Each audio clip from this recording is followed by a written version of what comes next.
So what are you doing? Nothing. Nothing? Why not?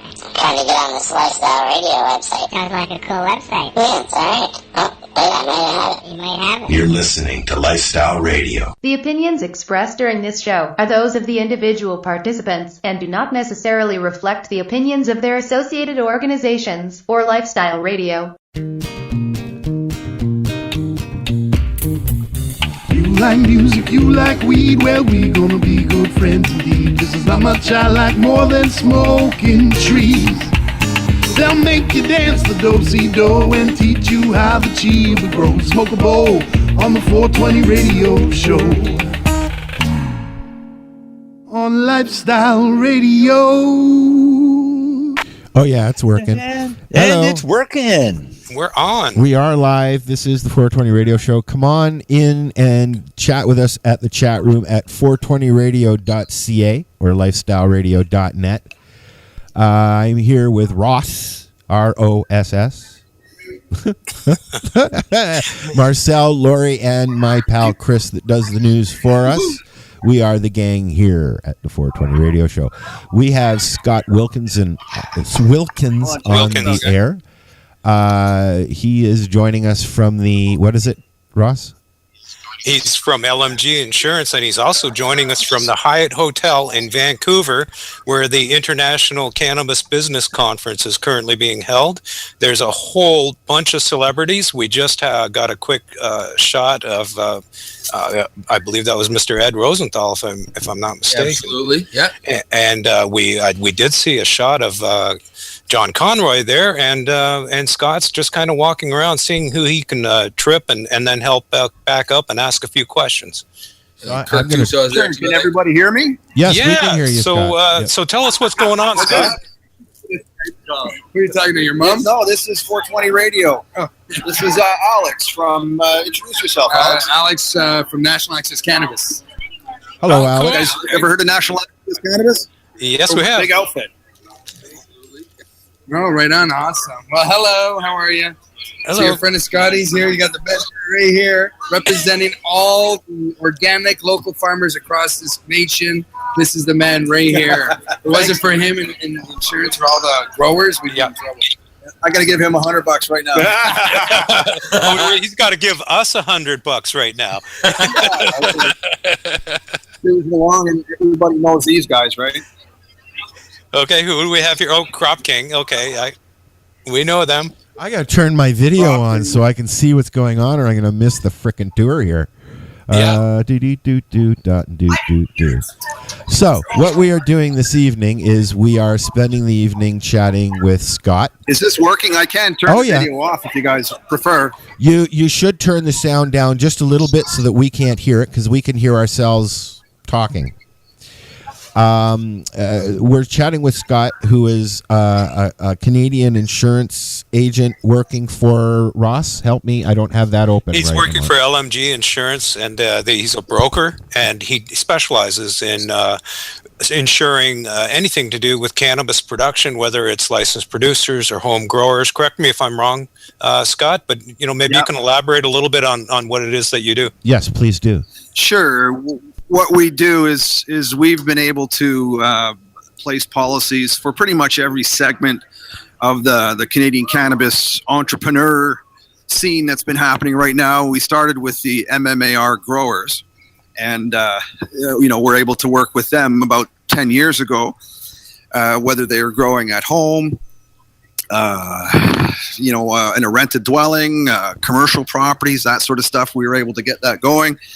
And then, of course, the MMPR came along, and that was a situation where they were trying to stop all the MMAR, and then the Allard case came, but two of my MMAR clients transitioned successfully into MMPR, so I became a bit of an expert on that. I work with 5 licensed producers today, and like you're saying, all the ancillary businesses. I work with some trimming companies, trimmer manufacturers, ancillary businesses like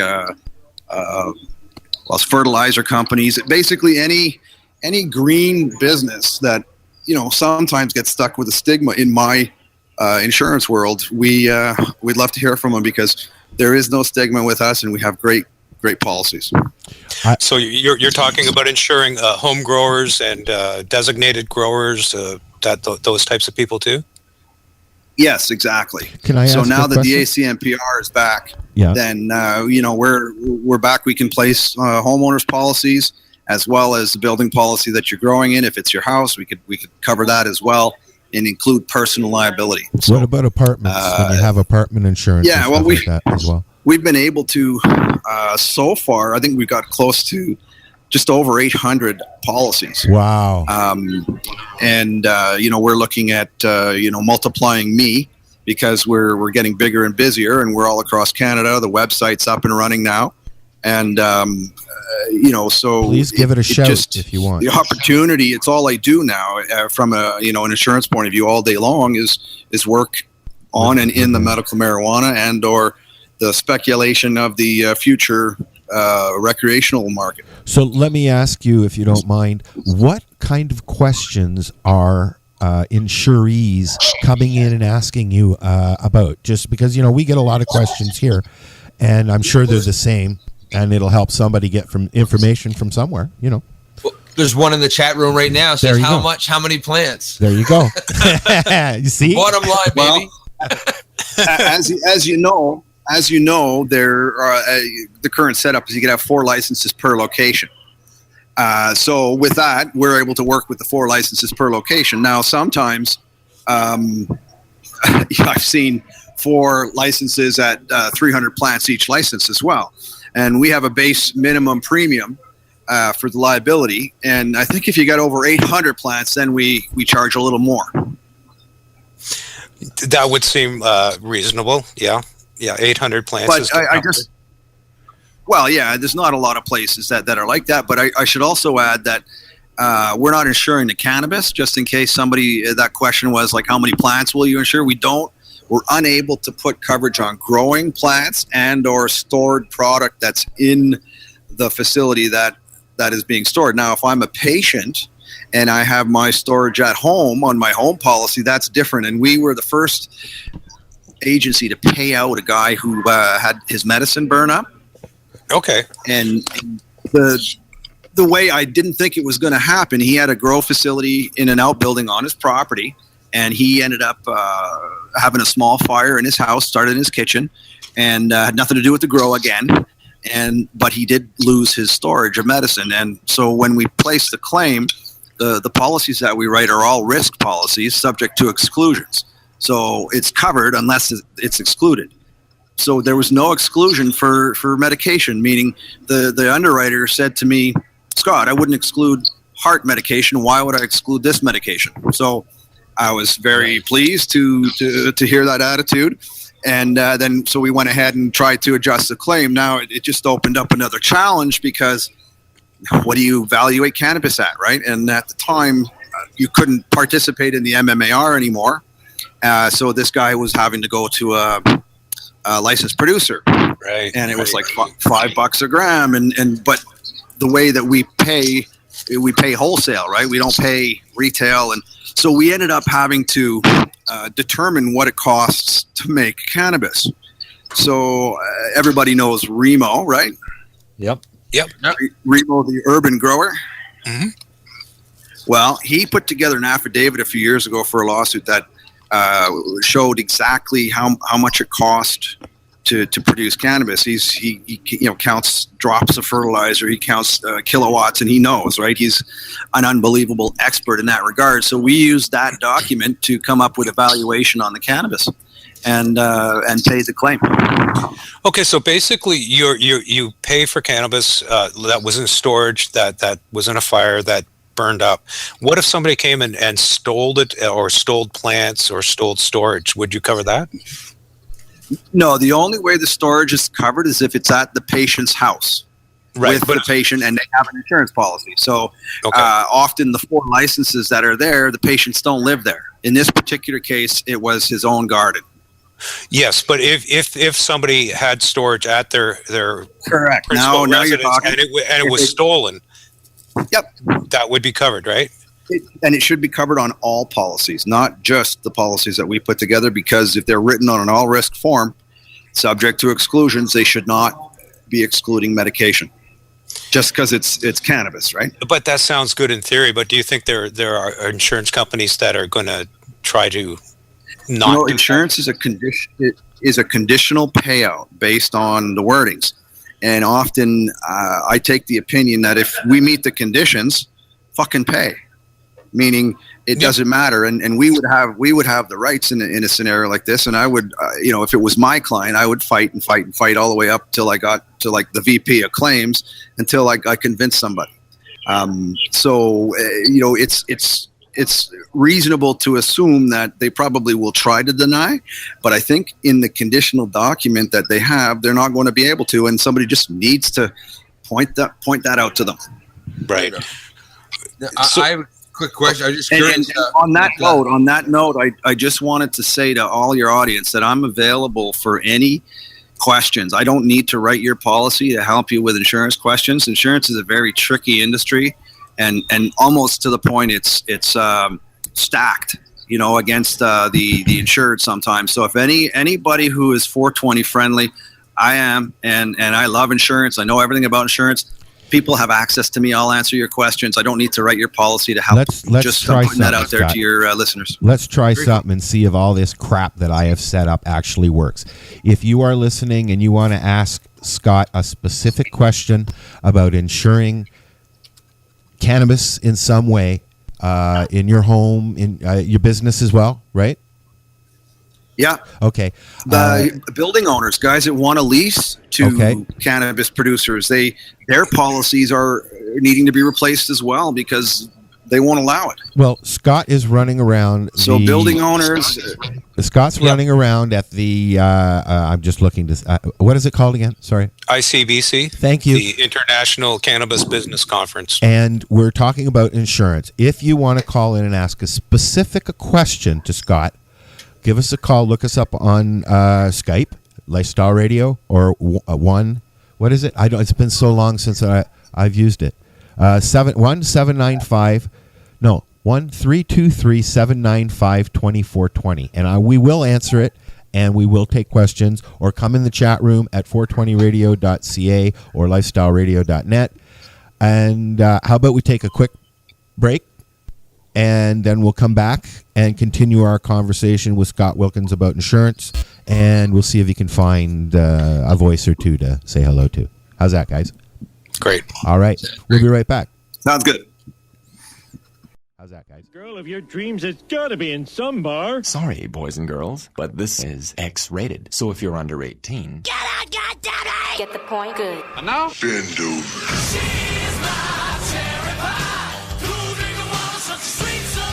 Y'all ready for this? Get it down. Get it down. I can't wait anymore. I like to watch. Whatever you design, I know you'll like it. Do it. We do it all night long. You're listening to Lifestyle Radio. Growing your own vegetables, flowers, or even medicinal plants can be a challenge without the right equipment and proper know-how. At BMA Hydroponics, not only are they your urban horticultural experts and suppliers, but their staff holds the customer's needs paramount to making a sale. Family-owned with decades of experience and knowledge, they offer free advice in person, by phone, or email. BMA Hydroponics wants to ensure you have the advice you need, which is why you'll find tips and tricks on different ways to grow, like wick, ebb and flow, drip, or aeroponic system, as well as other helpful links at bmahydroponics.com. If you can't find what you're looking for, just let them know, and they'll do everything they can to get what you're looking for. At BMA Hydroponics, each staff member also possesses a federal exemptee MMAR license, making their strong suit empathy, experience, and dedication to their customers. Because when you know how to grow, you'll have results that make you proud. BMA Hydroponics in Belleville, Ontario. Visit bmahydroponics.com. This is Bubbles from the trailer park, and they're playing some fucking excellent music on lifestyleradio.ca. I hope I didn't sound too nervous there. Please hang up and try again. You're listening to Lifestyle Radio.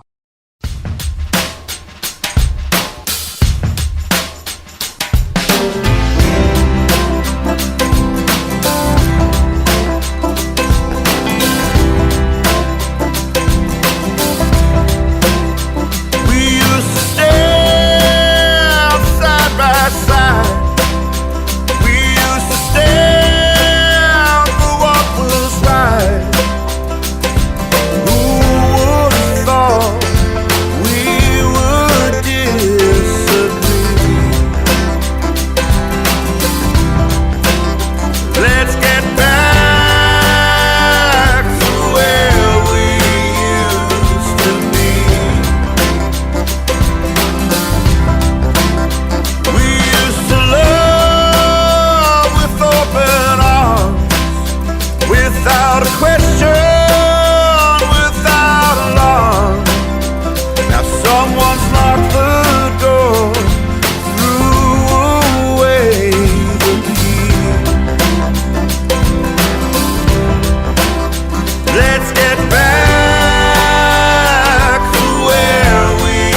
lost our way.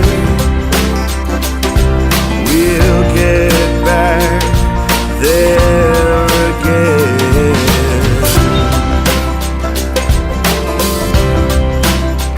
We used to hold our heads up high, always the first to get in line.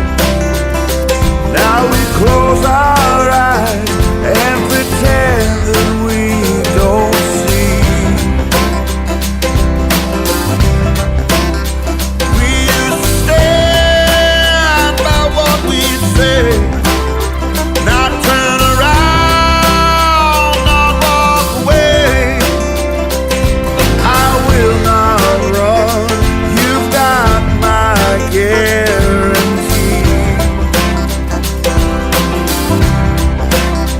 Let's get back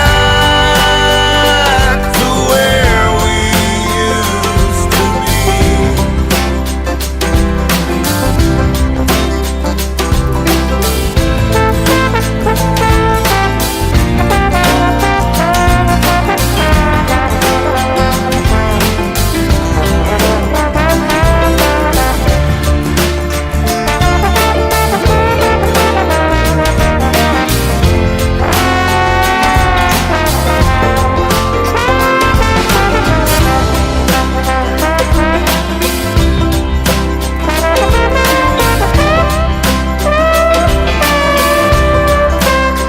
Now time has played this game on you.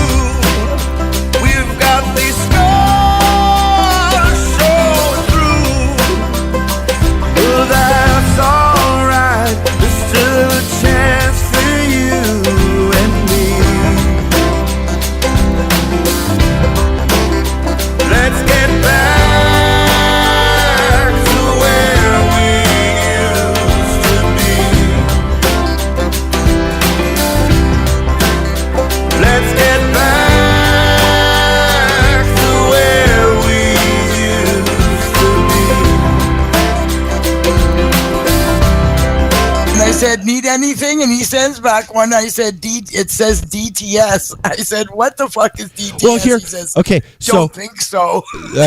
we were trying to figure out what OFC meant on the break there, and yeah, We figured it out. we figured it. So, It's shorthand for somebody. so basically, are we back on the air, Al? Of course we are. OFC. Oh. OFC. That would on be the, yes. Are we on the air, Al? OFC. Oh, OFC. Okay, of course. I've just found out OFC means of course. OFC. And Hillary just asked. Apparently, Guess what Scott. time it is here? Apparently, Scott, what's happened is that we have in the chat room, we have someone named Hillary. She was insured by State Farm Insurance. They had, what happened? The greenhouse, their greenhouse was robbed. And not only did State Farm not pay off, they also canceled her policy. And she was legal. Yep. What's your thoughts on that? Well, at least 3 times a month for the last 6 years, I have somebody contacting my office with the same story. Meaning, I went in and they asked, and I told them, and instead of helping, they decided to cancel the policy.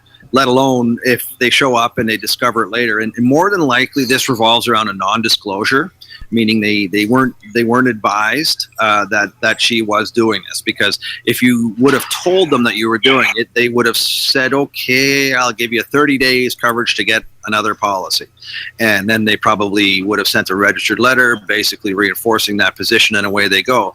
But after a claim, when they show up and then they see what it is, then they have the right to deny, because every policy includes what they call a clandestine drug operation exclusion. So, sometimes they call it a marijuana cultivation. Sometimes they call it legal. Sometimes they call it illegal. But it doesn't matter. If they weren't told, then they're going to try to get you with non-disclosure. And that's the problem. And the problem further to that is when you do disclose it to them, they cancel your policy, right? Now, but they would give you 30 days, right? It's a statute condition, meaning they can't just leave you high and dry. So at least you'd have 30 days. to have somewhere to find me, I guess, or another policy. But they would have to find a guy. They'd have to find a guy like you, right, Scott? Like, I mean, it's not like every insurance. Well, that's right. Is going to cover them. That office wouldn't be helping them. Yeah. That office, basically, the brokers in that office are not interested in trying to find a coverage scenario. So is it a broker issue, or is it an issue with the big insurance companies themselves? Well, actually, it really boils down to risk appetite, and you got to find an underwriter that has a risk appetite for this sort of stuff first. After that, you have to be able to communicate or impart exactly what's happening to them so they have a clear understanding. There's no guesswork with growing marijuana and insurance. And one of the things that's put me in a bit of a leadership position with this is I have that experience. I'm so familiar with growing marijuana. I'm actually a patient as well. I had a car accident where somebody rear-ended me, and I had a C6, C7 spinal cord fusion operation, 90 days in a halo, all the fun stuff. Gabapentin, nerve blockers, the 3T3s just to fucking sleep, the whole thing, right? It was ruining my relationship, my marriage, everything. Medical marijuana came along, and I had to get my license through the MMAR just like everybody else did. And then I realized, holy shit, I'm screwing my insurance if I do this, and on it went. And so I was just like everybody else, right? I'm a peer. It just so happens that I'm also a professional insurance agent. So it's literally a natural for me. And I also have my background prior to getting into medical marijuana insurance was high risk, hard to place insurance, very analytical stuff. So it was literally a match made in heaven for me. I'm very familiar with the industry. I could impart to the underwriters. I've also developed a risk selection criteria that they totally trust.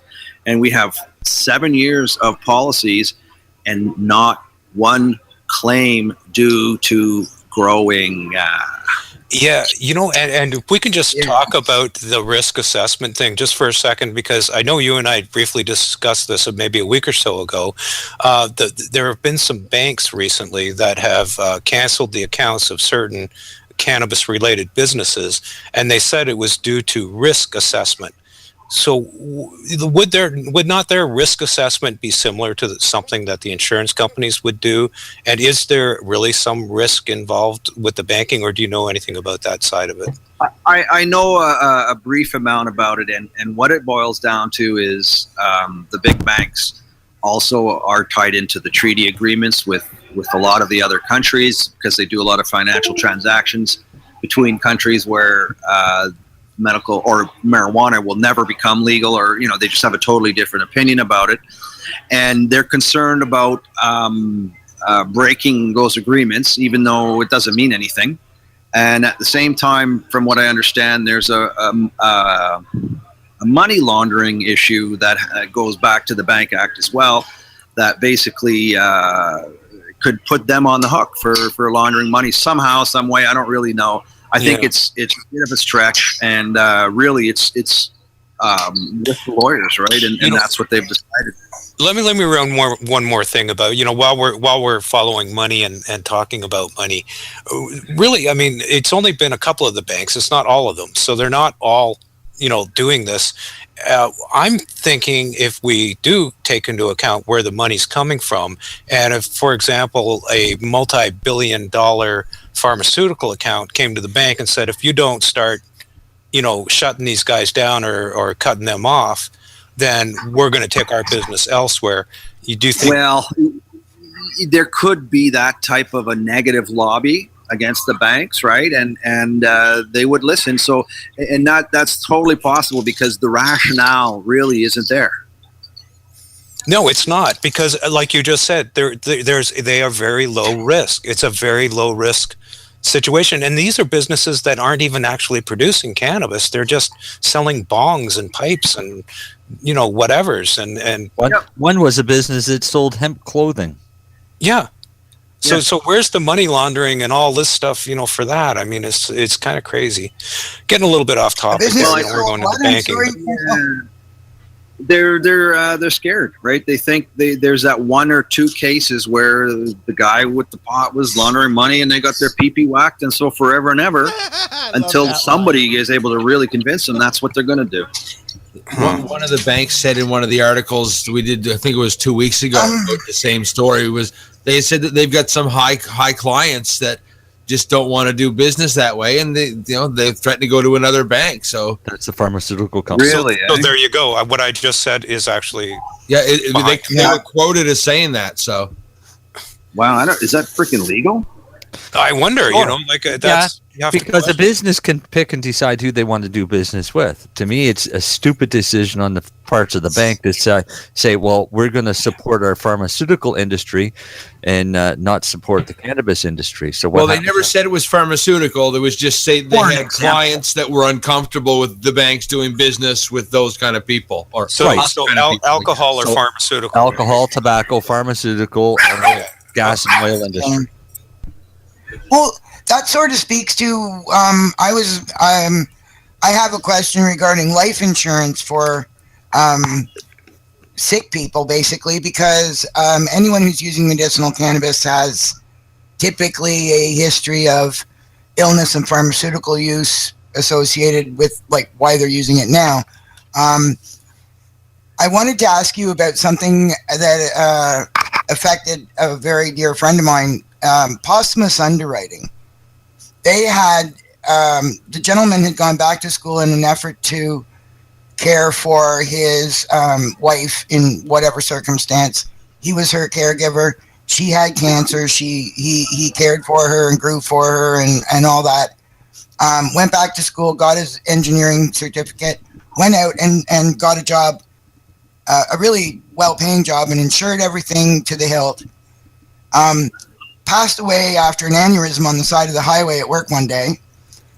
And they never paid out on the house insurance because they posthumously underwrote it based on his health condition and the opioids he had been taking, and said that he had not notified them of his health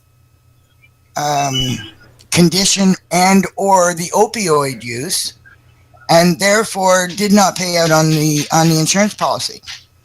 Yeah. Have you heard of anything like this? Is this a common thing? And if so, people out there who are taking these kind of medications, sure. How can they ever be aware of that?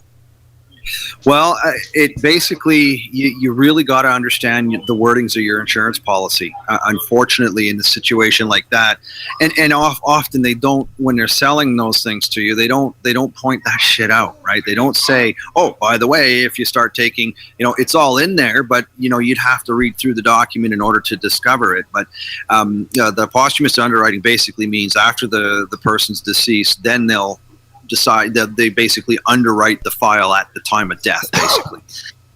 And so if they find something that will, again, it's back to that conditional payout. Insurance is a conditional payout, and if something has missed the condition, then that's what they're after, to dig in and try to deny the claim. It's a total shit sandwich. And in a scenario like that, it's,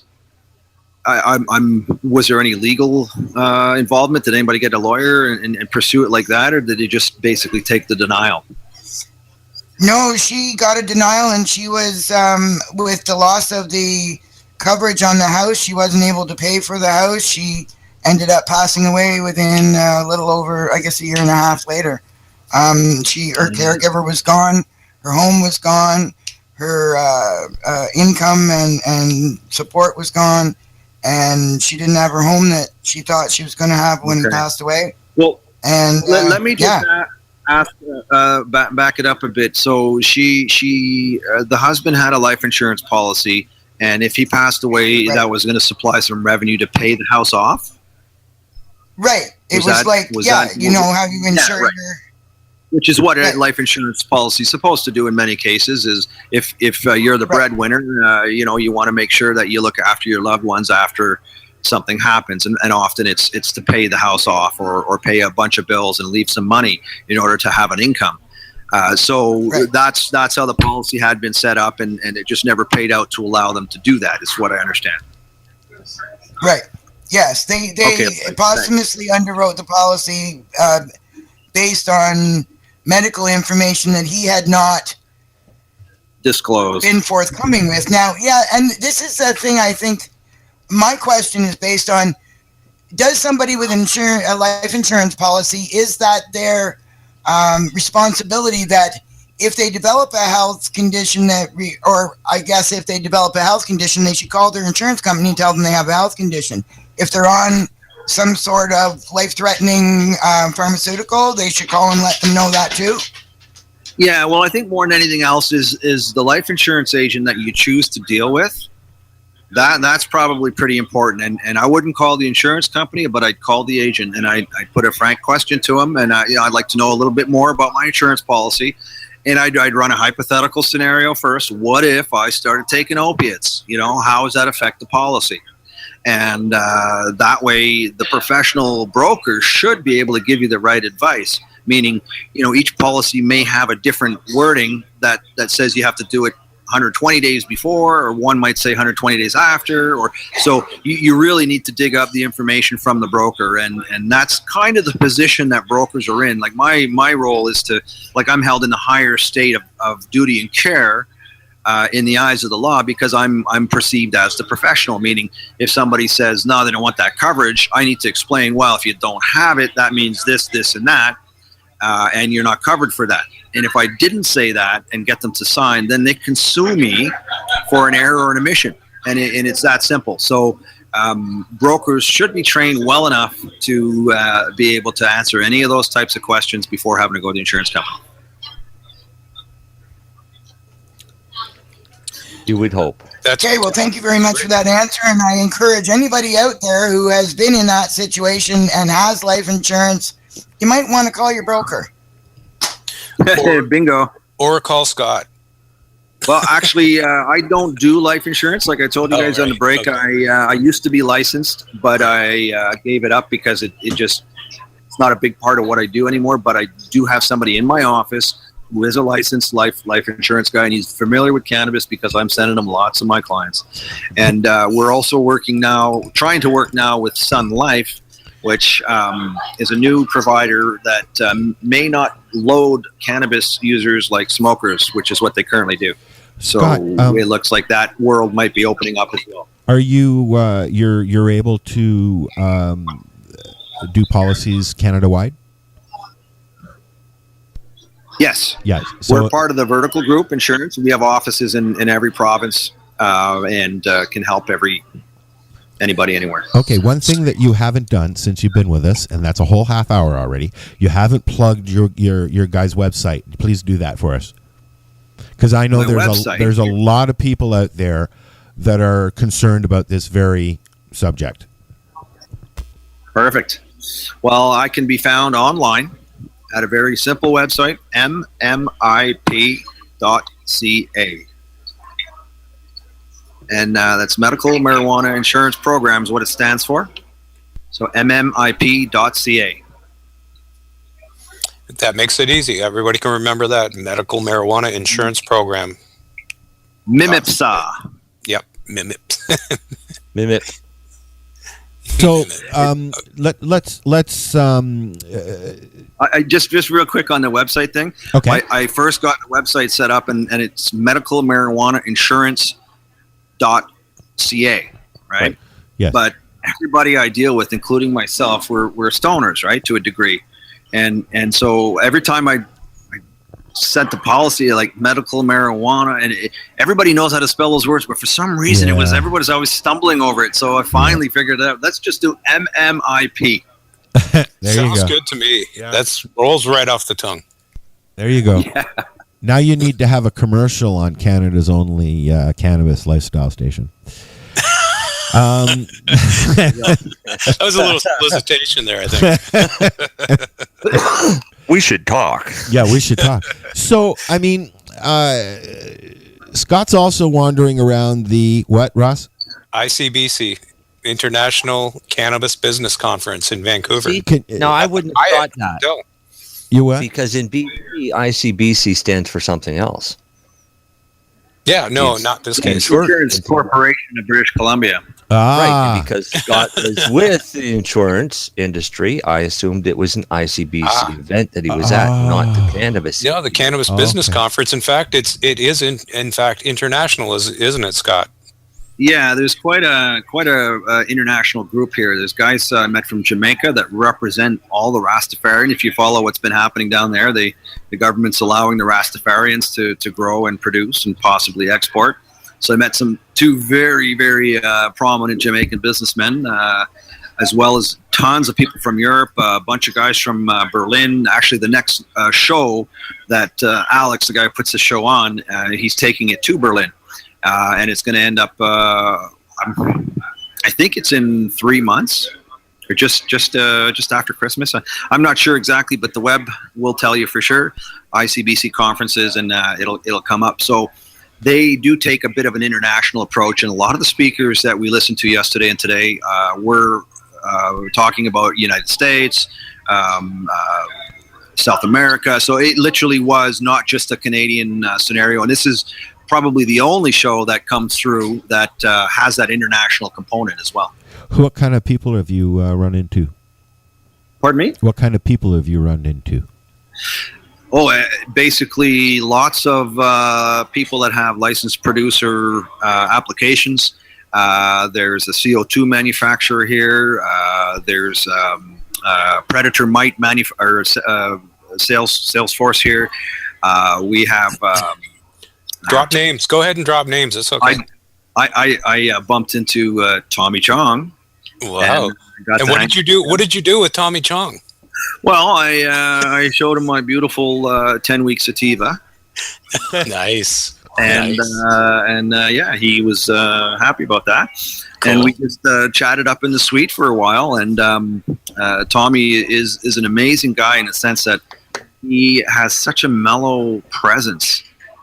You just want to listen to every word he has, and he's slow on purpose. Like it's just he's got a charisma, a real nice charisma. Plus, I can't believe I was standing in front of the guy that, when I was 16, 17 years old watching those movies like everybody else too, right? So yeah. A long time ago, somebody told me, whenever you meet celebrities, don't say, hey, I'm a big fan. Yeah, and don't impersonate them. No, but I tried. I was trying so hard not to say that. Don't walk up and go, "Hey, Tommy, how's it going, man?" Yeah. Dave's not here, man. How many times has Dave's not here? Right? Don't do that. Exactly. I hope to have Tommy on the show. He's somebody. I'd like to have Tommy and Shelby on the show, not just because they're Tommy and Shelby, and I've had a crush on her since, but because I'd like to know how Shelby copes with Tommy's cancer and then remission, and now out of remission, or I don't know where he is now, but he's cancer free. Is he? Awesome. And, there was they had a bit of a celebrity interview with him yesterday, and actually they talked about all that stuff. The room was absolutely packed. Yeah. And it was Tommy and a panel member, and they just went through his life from where he was born, when he met Cheech, what it was like, in the movies, his cancer, his prison stints, the whole thing. Awesome.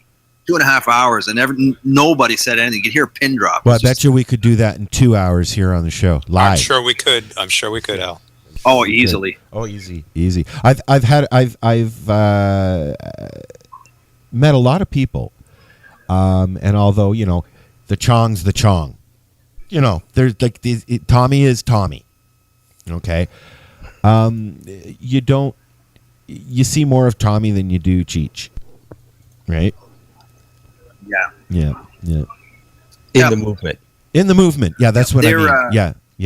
That's where I was going. Yeah, but you have to understand. I'm not sure if you're familiar with Cheech's demographic, but he is massively huge with.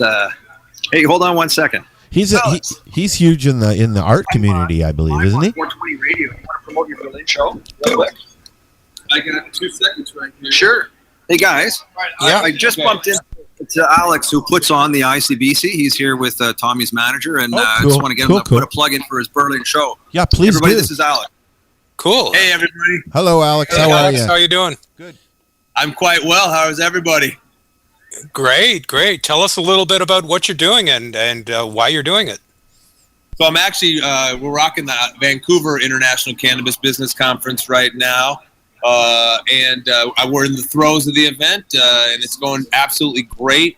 I'm insanely excited about our next event, which is in Berlin, Germany, April 11th and 12th. I booked this venue about a year ago. It's an amazing venue right in the heart of Berlin. It is just gorgeous. And I booked it about a year ago, and everyone said to me, why don't you book Barcelona or Amsterdam? And I said, well, and I had my reasons. I just had a feeling, a gut feeling. I was like, Berlin's the most progressive city in Europe. It has the potential to be the cannabis capital of Europe. And everyone's like, wah, wah, wah, wah. and you know, I got to tell you, I wasn't sure either, really. I just had a hunch, right? And so I spent all this money to secure this awesome hotel in this great, right in the heart of Berlin. And of course, I just totally got lucky, man, in that the whole medical scene is going to change over there. The impetus was a court decision a few months ago by a medical marijuana patient in Germany, arguing his right to grow in his home, and he won. And then this put the onus on the health ministry to actually come up with real regulations, because the Germans didn't want everything willy-nilly and growing everywhere type thing. So the health ministry decided, let's act on this. And they're basically, there was already medical marijuana, but they're basically going to make it a truly a fluid and easy process. And they're also going to have licensed producers in Germany now. And it's just a huge game changer, and it's all happening 1 month before the conference. And so I lucked out, you know, every now and then a blind hog finds an ear of corn. Bam, there you go. Now you have to come and do something in Toronto now. And introduce a panel right now. Okay. You have one or two quick questions? Yeah, so like the climate's really changing in Germany. So I take it it's as it is the European Union. I think could this be an influence for the entire European Union? Do you think?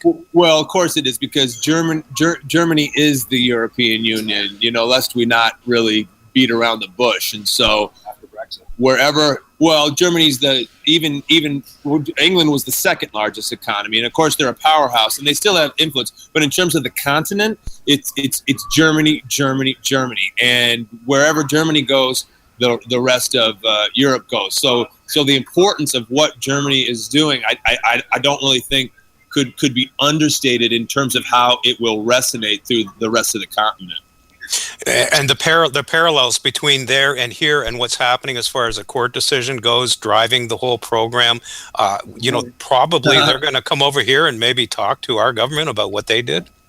Oh God, I hope not.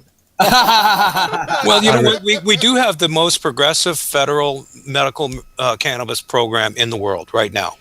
I mean, well, yeah, we also had the first, but they fucked it up every time. It's also a big stomach. So here's the deal with Germany. I'm sorry. So here's the deal with Germany is that it does have a more Canadian style system. So Canadians have I think a competitive advantage over in Germany, in that the system is more analogous to Canada than it is to the wild west of what's going on in each respective American state. So yes, you have to get it at a pharmacy. Oh, it's not mailed yet, but they're actually ahead in that way. But in terms of the licensed producers and how that's going to work with patients versus growers versus the retail, that's going to be a lot like Canada. So instead of Germans coming over here, I think you Canadians just need to go over there and tell them what's up. Wow. That's great, Alex. Thanks for taking some time with us. That's it's really good to know that we're changing the world, and the world is changing. There you go. You are. What's happening in Canada is phenomenal. So give thanks. I got to go, but big respect, y'all. Thanks, Alex. Thanks, Alex. Well, thank you. All right, boys. So now what? Okay, so I got a question for Scott. With all this new legalization coming next year, how's that going to affect the insurance industry now that, like, anybody and everybody who's of legal age over the age of 25 is going to be able to partake and possibly produce their own? They better pay attention because they're going to have to do something. And I don't know how long it's going to take before mainstream insurance companies choose to actually insure a patient who's growing at home or a scenario like that. But we have access to the specialty markets, and the more clients that we have, the more premium that we control, the more I can work on getting rates lower and into more reasonable scenarios. Plus competition. There's going to be some other guys that are going to figure it out like I did as time goes on. There is. There's always somebody. Then next thing you know, the prices come down for the consumers. So I'm hoping for competition, and the market is going to be way big. Plus, I'm at the top. So can we do an example scenario if you don't mind, Scott? I'm a 53-year-old man. I live in an apartment, and I'd like to insure my apartment because I'm growing my own meds. What do I say to an insurance company when I go in to ask that question? Well, if you're living in an apartment, first of all, the product you'd be looking at is a tenant's package or a condo package, depending on if you own the apartment or not. And that would give you contents insurance and basic liability. So first of all, we'd have to look at what your process is, or how are you growing in an apartment? Are you using a grow tent? We'd want to make sure of your process. And once that we determine that it's safe, and there are guys that are growing in apartments and tents, with one or two little lights, it's, I don't even know if you need an electrician in a scenario like that. We'd record everything and we'd put together the application, and it would be no problem for us to get you the liability and the property. Now, problem is it would be over $1,000 because the minimum premium we have for liability is $1,200. So the guy in the apartment is getting screwed over with the insurance. However, the guy with the house and the outbuilding and 600 plants, he still pays the $1,200 minimum premium, and there's a little more value for a guy like that. But unfortunately, that's where I am with the liability. Nobody would give me liability except for Lloyd's of London. The Lloyd's of London market I'm working with basically have a minimum premium of $50,000. They won't even look at anything I send them unless it's $50,000. And I convinced them with the volume I was going to bring to write these policies lower. And when I started, they were written at $1,800. So it's coming down. It's coming down. When you say $1,200, are you talking a year? Correct. Yeah. Okay. So $100 a month, and you get peace of mind. Yeah. Yeah. That you can't beat that, as far as I'm concerned. Jesus, I'm paying that. I'm paying that for my insurance here now. Yeah, but this is an extra rider to cover the cannabis. Yeah, well, we'd write the whole policy and we'd include it on the policy. No riders, just straight up. It's even better. Right. That's why I thought you were talking about. Yeah. Can I take things to one more level here? I know myself. I'm living in an apartment and I can't grow here.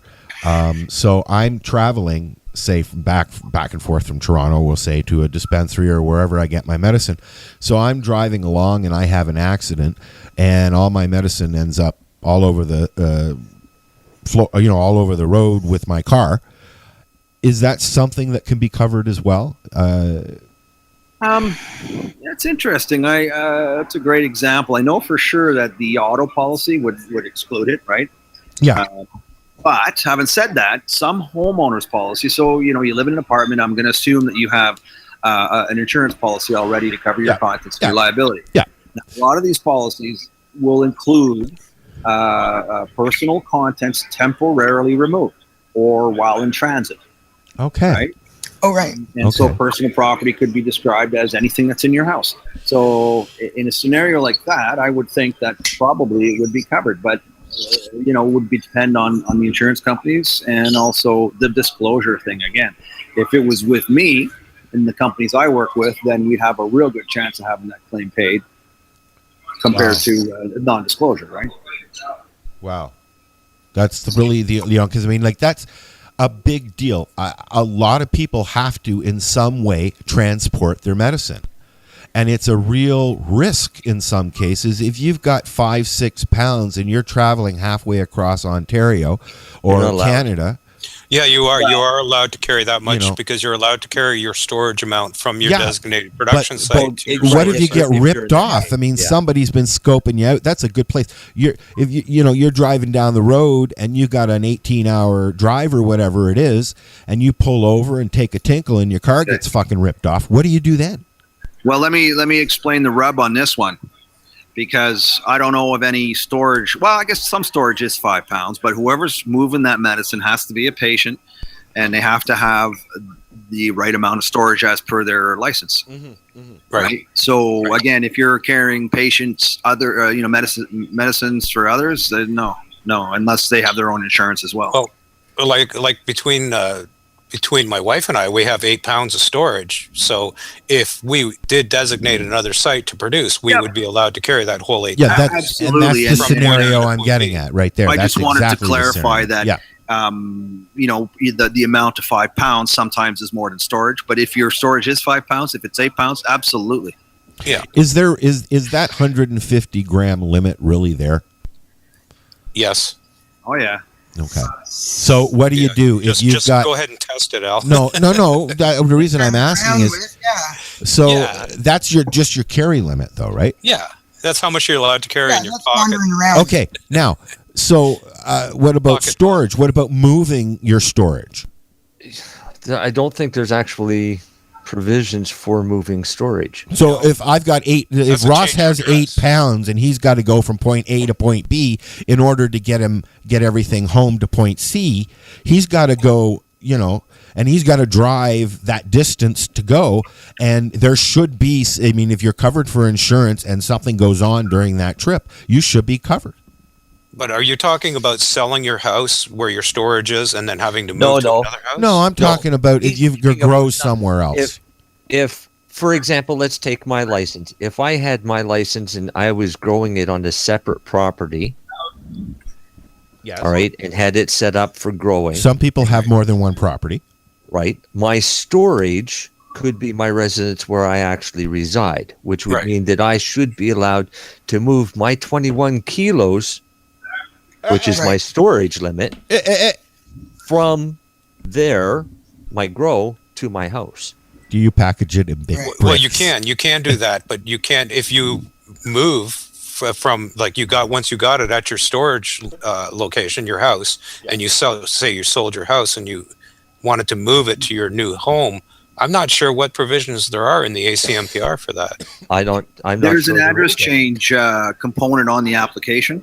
But as far as moving storage, goes, I don't know. Well, it's an address change, right? I think I opened up a can of worms. You should probably anticipate that you're going to move and don't do it the day after, right? So as long as you do it in advance, I'm fairly certain you should be conforming.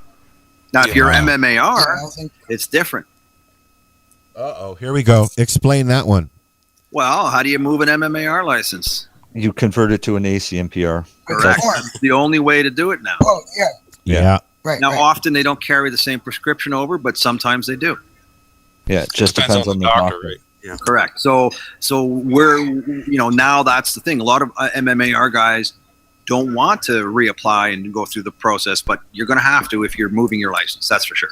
According to John Conroy, though, he's advising people that are covered by the injunction to go ahead and apply under the ACMPR, because if you are approved under the ACMPR, it does not negate your injunction coverage under the MMARs. In fact, I talked to Health Canada personally, and I said, I have an MMAR grower who wants to know if he can be a designated grower under the ACMPR, and they said, yes, he can grow for 2 people. So he can grow his MMAR and be a designated grower under ACMPR for 2 people and do it all in one place. Yeah. I would think that would be fine. I mean, they haven't lifted the injunction, and they say that they're going to when they have more admin and staff up and running, but I call bullshit. They're just going to roll it into spring of next year. They are. It's going to be part of the whole legalization package. There's no doubt about that. Yeah, exactly. Yeah, I can't see them really taking away much of what they've given us. I mean, based on the court ordered remedy that Judge Phelan set forth. I mean, you can't just do that as a temporary measure and then change that later. We're still talking about reasonable access, and and whether it's legal or not, if it's a legalization, it still has to be meet that criteria, and only he can lift that injunction. Right? And he hasn't said anything yet, has he? In fact, when I talked to Health Canada, what they said to me was, as far as they're concerned, there is no MMAR program. They have no jurisdiction over anything to do with the MMAR program because it does no longer exist. They have no jurisdiction over the injunction. They can't even say anything about it. They couldn't even make a comment. Those MMAR people are an island to themselves. Basically, I think they are. But what I found interesting was a post earlier tonight on Facebook by Dana Larson that said a panel of lawyers, Kirk Tusaw, John Conroy, and Robert Laurie, all agreed today, so I'm assuming that was at the ICBC, that cannabis will not be legal in Canada during 2017 and that cannabis arrests will continue at least through 2018 and possibly longer. Wow. And you know what? Well, cannabis arrests are going to keep taking place even after they do legalization, right? Oh, yeah. Of course they are. Of course they are. As long as you're not conforming to the rules, you're still going to get arrested, right? And as long as there's regulations, there's always going to be a black market. And since we're talking law, why don't we mention who we've got coming on the show next week? Mr. Paul Lewin is going to be on the show next week, and he's going to be talking about what he's been doing in the cannabis field recently, as far as who he's representing and some of the cases that he's fighting right now. One of them is a Supreme Court challenge, and we'll be touching on that one. And if Scott can use his lasso and wrap it around John Conroy, maybe we can talk to him a little bit when he comes. Or Kirk Tusaw, either one. Scott, how you doing out there? I'm good. Good. You're wandering around the floor, or you're just in a little corner? I'm actually sitting in the lounge right now. Okay. Yeah, it was getting a little loud. A little more quiet. Yeah. But you know what? I could put the camera on and walk around a bit. You want to try that a bit? Yeah. Why don't, you could walk around and maybe out there, go for it. And maybe if you run into somebody who might want to say something, you can tell people we're live. We're just sitting around. Yeah. If you want to. Yeah, I'm going to walk, but I may not be able to hear you guys that much. That's fine. We'll just listen.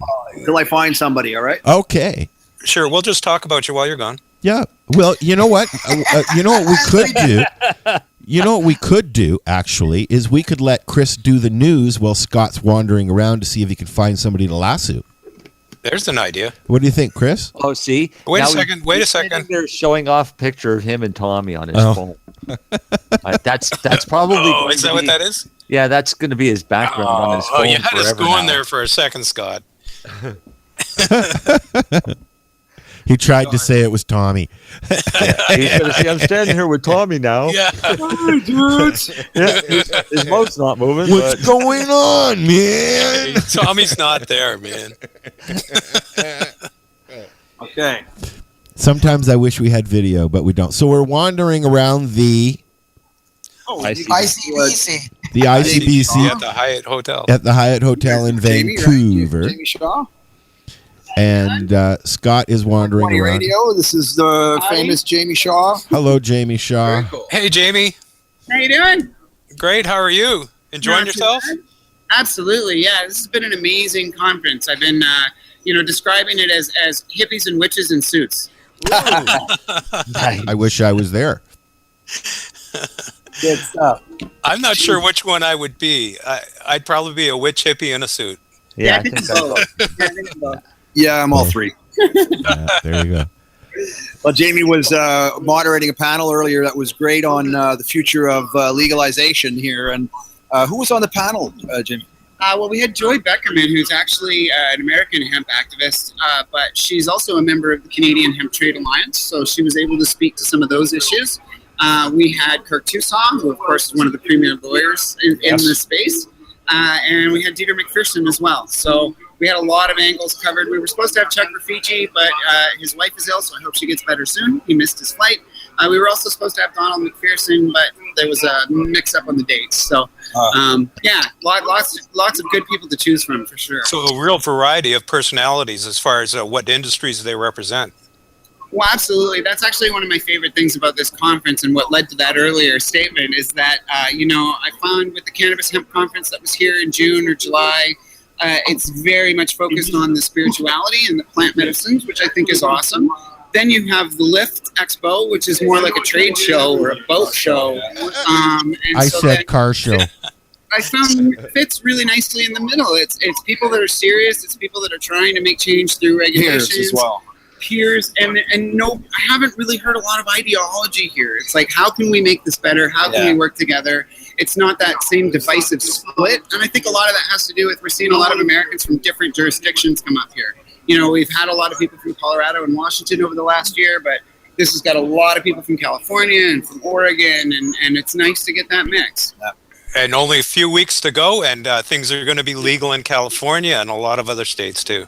Well, absolutely. And I was just sitting here talking to a guy who's from Massachusetts, and so they're looking at theirs is up to about 60% at this point, is polling at, and right now it looks like all five of those resolutions are actually moving forward right now. So it's really going to be a milestone, isn't it? It's going to change the whole balance, I think, globally, really. Yes and no. I mean, it's got to change it federally in the states first, and California is going to do a large chunk of that because they have a lot of electoral votes. They're a large state, but until they actually get that federal roadblock out of the way, they're still going to be hampered by that, right? So true, but they do. California does have the equivalent of the population of Canada, so it's like legalization for all of Canada, basically.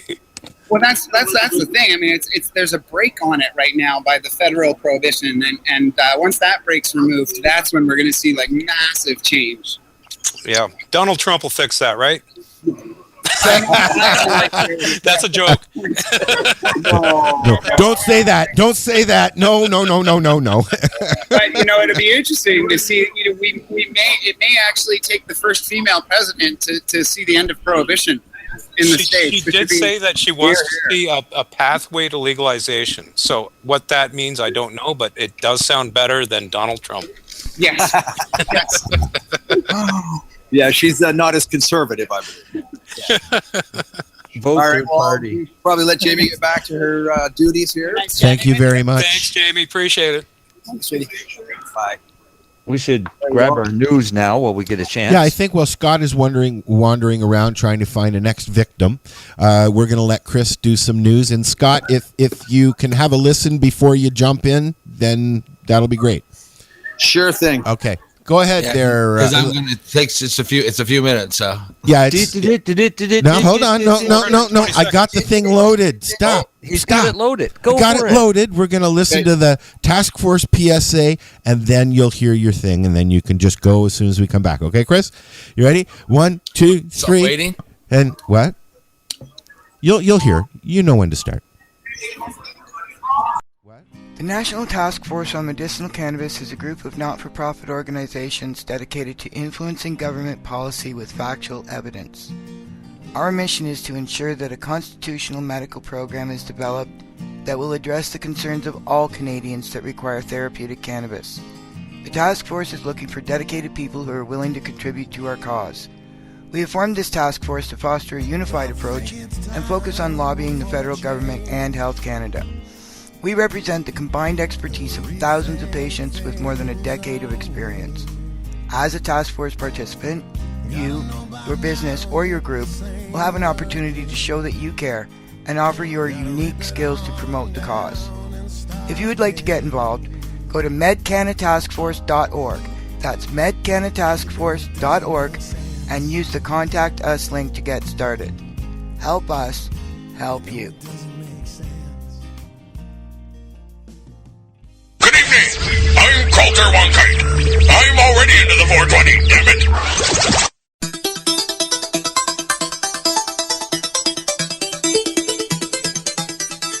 It's a news backer.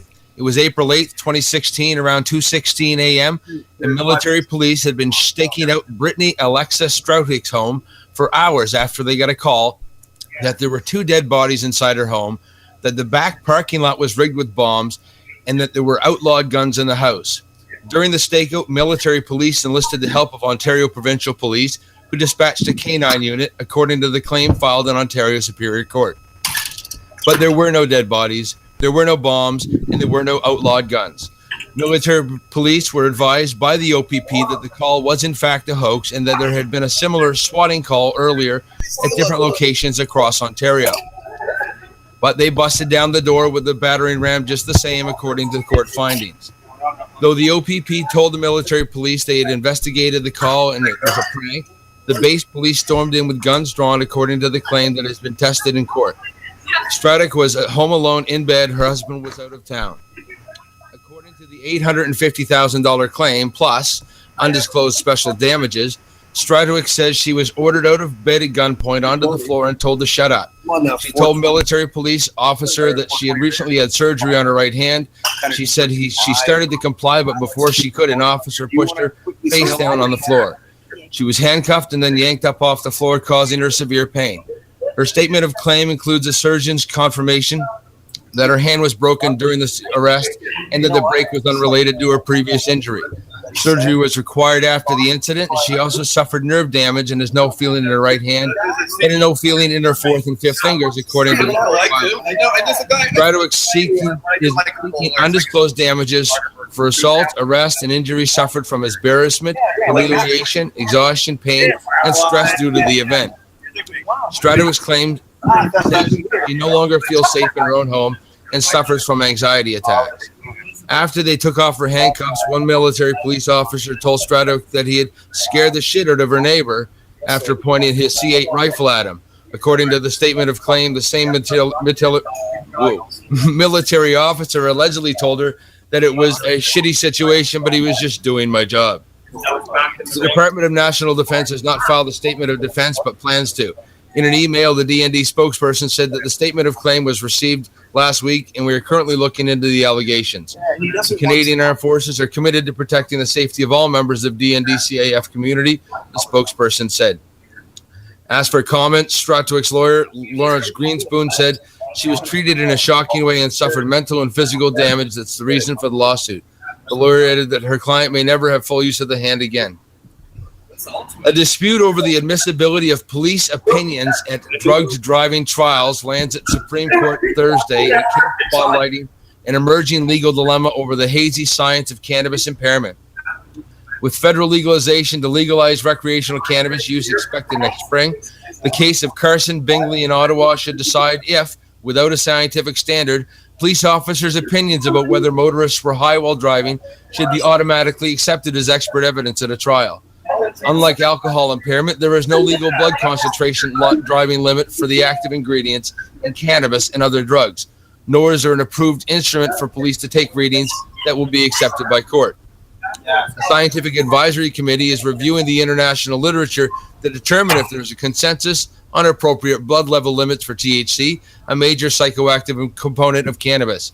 But new research suggests that blood cannabis concentration is not a reliable predictor of how impaired a person is. This forces courts to rely on the opinions of police officers trained to spot drug impairment. But opinions are typically only allowed as evidence at criminal trials if they are made by qualified experts. The question of admissibility is usually decided during a voir dire hearing before the presiding judge. The state's concern is that requiring a drug recognition officers, DREs, to submit to voir dire so they can testify will add delays and other complications to drug-impaired driving trials, which may dissuade police from pursuing all but the most serious cases. The competing concern is that personal opinions about drug impairment levels, even from police, should not legally be acceptable in determining criminal guilt. In 2009, Ottawa police charged Bingley with driving while impaired after he drove the wrong way and collided with a car. An arriving officer said he showed signs of intoxication, but there was no smell of alcohol on his breath. After the alcohol screening test found his blood alcohol level was below the legal limit, the police DRE administered a standard field sobriety test, which Bingley failed. At the police station, he underwent a standardized 12-step drug evaluation, and Bingley admitted to taking 2 Xanax and smoking a half a gram of cannabis in the previous 12 hours. Based on his admission and the results of the evaluation, the DRA decided his ability to drive was impaired by cannabis. In provincial court, the judge admitted into evidence the DRE's opinion as a lay opinion and dispensed with voir dire. The judge found that a 2008 section of the criminal code introduced as part of the Harper Conservatives' tough on crime legislative agenda allows police DREs to automatically give expert opinions at impaired driving trials as they do in drunk driving cases. Still, he acquitted Bingley, ruling there was a reasonable doubt about his guilt. The provision's actual wording, however, is not explicit and leaves open the question of whether Parliament intended DRE's testimony to automatically be granted expert opinion status and evidentiary weight by the courts. The Crown successfully appealed Bigley's acquittal, and a second trial was ordered. But the new judge interpreted the Section 254 3.1 differently and held the voir dire to determine whether to dequalify the DRE as an expert witness. He later ruled the officer's evidence was inadmissible, and Bingley was once again acquitted. The Crown appealed to the Ontario Court of Appeal, which found the police officer's opinion was admissible under Section 254 3.1. Bingley was later granted leave to appeal in Supreme Court. That's still upcoming. Environmentalists are urging the Ontario government to deny Nestle a water-taking permit as a well it purchased that was also wanted by Central Wellington, a small but fast-growing community of about 100 kilometers west of Toronto. The township tried to buy the well for its future drinking water supply, but lost out to Nestle, which purchased the site as a backup for a well it owns at its own bottling plant near Aberfoyle, Ontario. Kelly Litton won't reveal how much Central Wellington bid for the Middlebrook well site, but insists it was more than Nestle's conditional offer, which the company made while it waited for the permission to test the quality and quantity of the water. They didn't outbid us, Linton said in an interview. We put more money on the table, and we also had no conditions. But Nestle waived its request to test the water before the sale and didn't even have to match the township's bid because it had right of first refusal on the site, added Linton. They just had to remove their conditions, he said. Nestle insists it didn't know it was competing against the township when it waived the conditions and exercised its right of first refusal to buy the well. But there were two reports published that made it clear Central Wellington, which is designated for greater development under Ontario's Places to Grow Act, would need a new water supply within 10 years. It wouldn't be a great mystery for them to figure out who is bidding on that well, he said. Determined not to see any permits issued for the site unless it goes to the township because the people are going to need that water. Linton said he appreciates the support the community has been getting from the environmentalists and the public, but rejects calls for a boycott of Nestle because the company had followed the existing rules. The focus should be on changing the rules so it gives municipalities more of an opportunity to take water than anybody else. You can't blame the company that's playing by the rules of the game. Meanwhile, Nestle is allowing to keep up to 3.6 million liters of water a day for bottling from its well in Aberfoyle, while the province reviews its renewal application for a permit that expired in July. Nestle can also take another 1.1 million liters a day from a well at Erin, another community in the Wellington County. Those are both right near me, Municipalities, actually. Mines, construction companies, and golf courses, in addition to the water bottling companies, are allowed to take a total of 1.4 trillion liters out of Ontario's surface and groundwater supplies every day.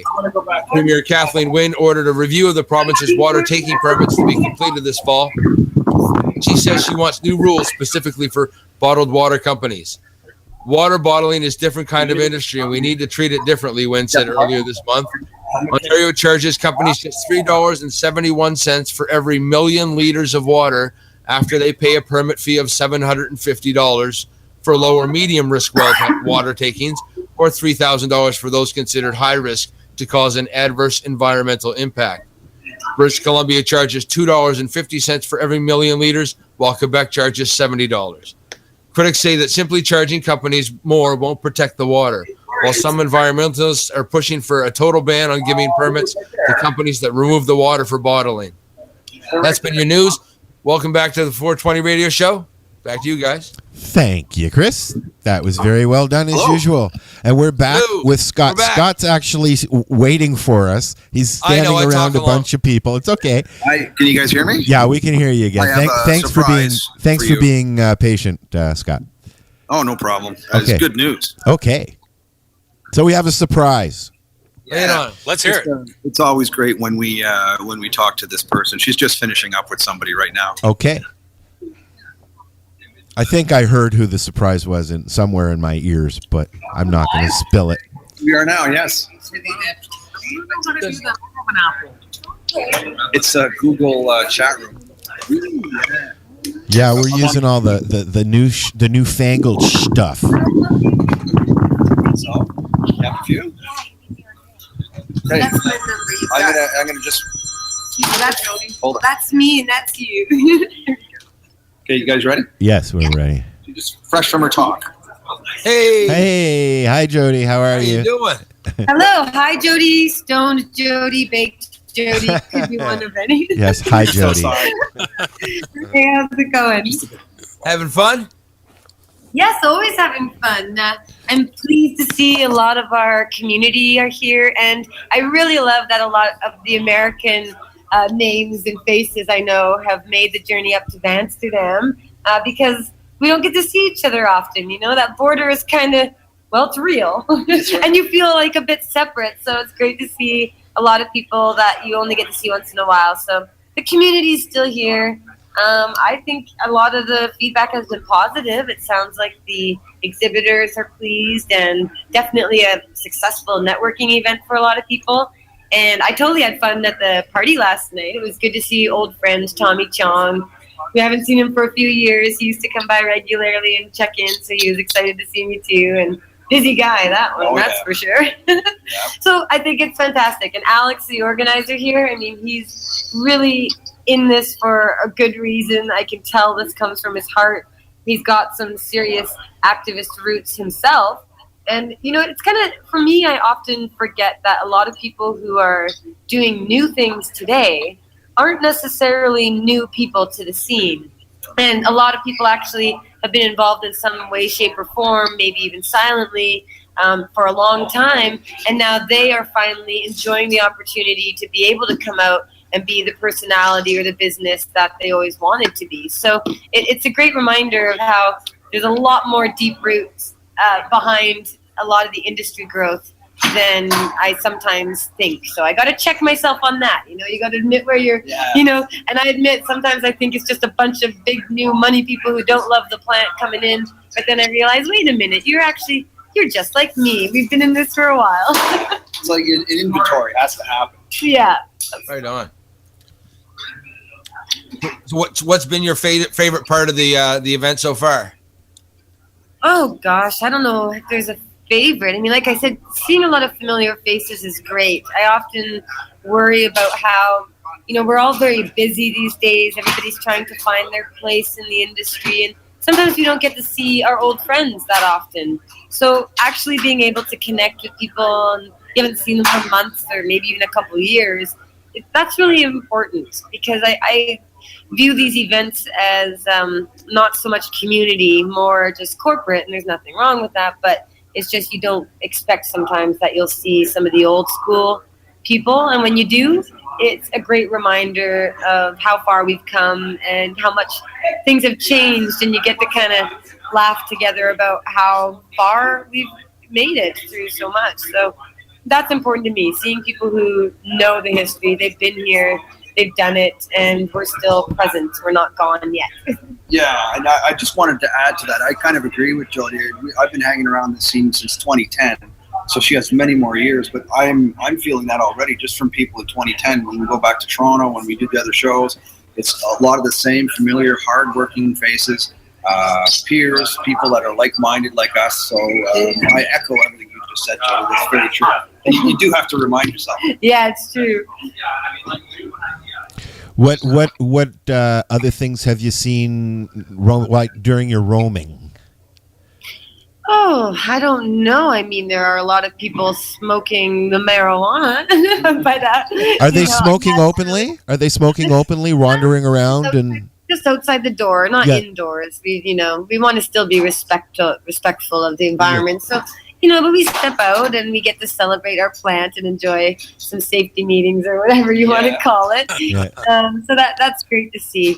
I also find it fun seeing old school activists at the exhibitor booths near, the big corporate, types that we sometimes aren't really seen as friends with. There's some clashes right now between some grassroots and new corporate groups. Yeah. So seeing everybody together in the same room where it's like, you know what, it's a lot like high school. You might not love the other people, all of them, but you're all stuck together in the same field. Yeah. And so you better learn to get along and just avoid the people you don't want to deal with. You're coming into Toronto for the sandbox.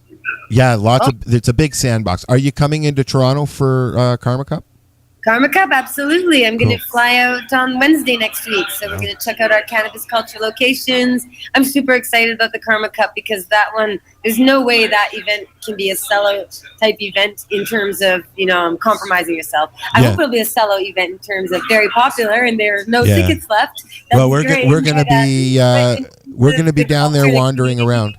Always there. We'll be down there wandering. Here. Yeah, it's okay. We'll be wandering around. Al Graham and I will be down there wandering around on Saturday. So hopefully we'll run into you. Great. Well, I'm sorry it's hard to hear here right now. I guess the speaking panels are closed. That's okay. All right, so networking. There you go. You just get to say hi to famous activists right in the hallway. There you go. I've been walking them around, showing everybody here. It's peaceful. Scott's being our eyes and ears. Excellent. He's our roving reporter. He's giving us all the action live and up front. This was great to have you on, Jody.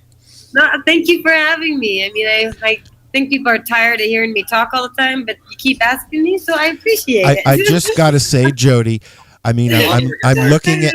Thank you so much. I can't appreciate it. I'm looking at Jody's face on the. You guys, see you in Toronto, Karma Cup. We'll see you there.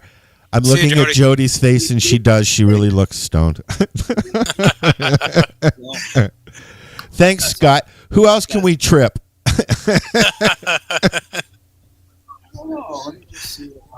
Dump. We need some music. Some walking music or something. Hold on. I think we could probably get into the. How about the Jaws music? I'm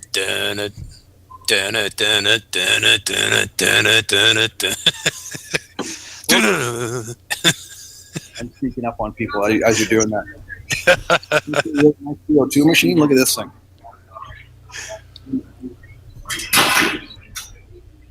Oh, wow. Hey, Lori. How much? Oh, wow. I was looking at the other screen. Know. Yeah, you don't need to know how much. Yeah, I do. Yes, we do. I do need to know. We need to know. More than you know. Trust us. We need to know. CO2 machine. They have a question about how much. How much? That one's 79,000. Wow. How many pounds? That one does 3.5 pounds in about an hour per pound to 2 hours per pound, depending whether or not you decarb it first. Can you tell us a little bit about it? We're live on the air on 420radio.ca. So who are you? Who's your company, first of all?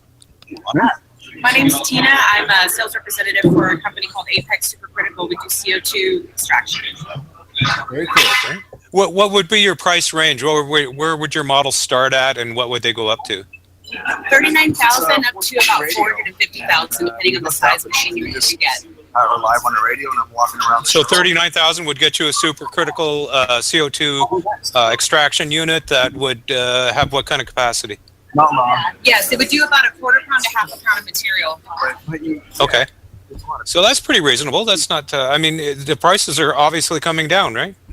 Oh yeah, it's good for R&D. Thanks for sure. Thank you. Yeah, awesome. That's nice to meet you.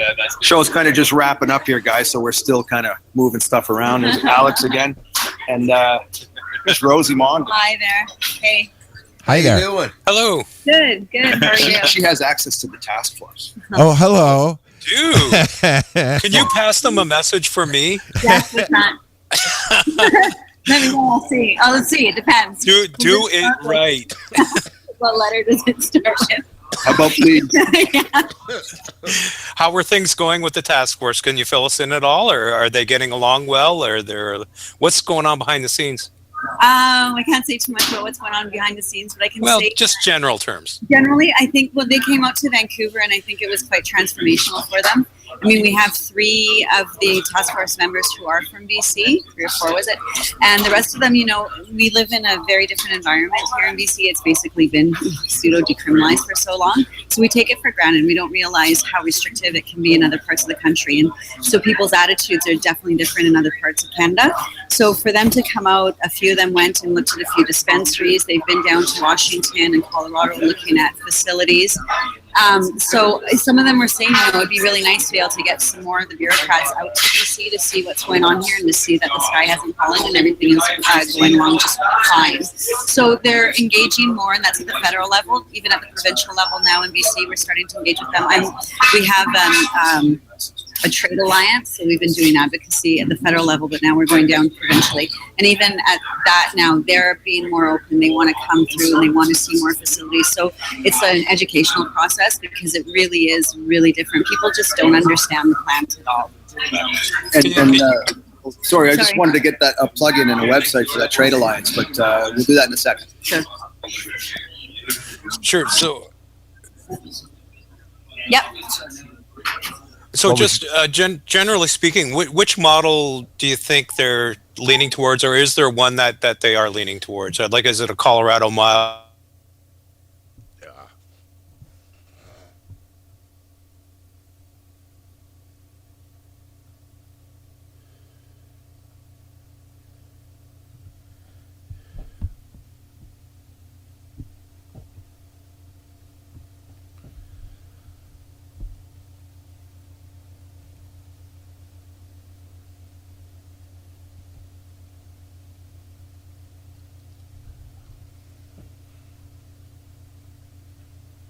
Example, we advocate for different production type licensing segments and structures. So that way, say for example, if you want to work with cloning tissue culturing and plants in veg state, then you can apply for a nursery license. And then if you want to grow and cultivate, then that's a separate license. If you want to process, then that should be a separate license. That's the models that they've been following in Colorado, Oregon, Washington, California is going down that route.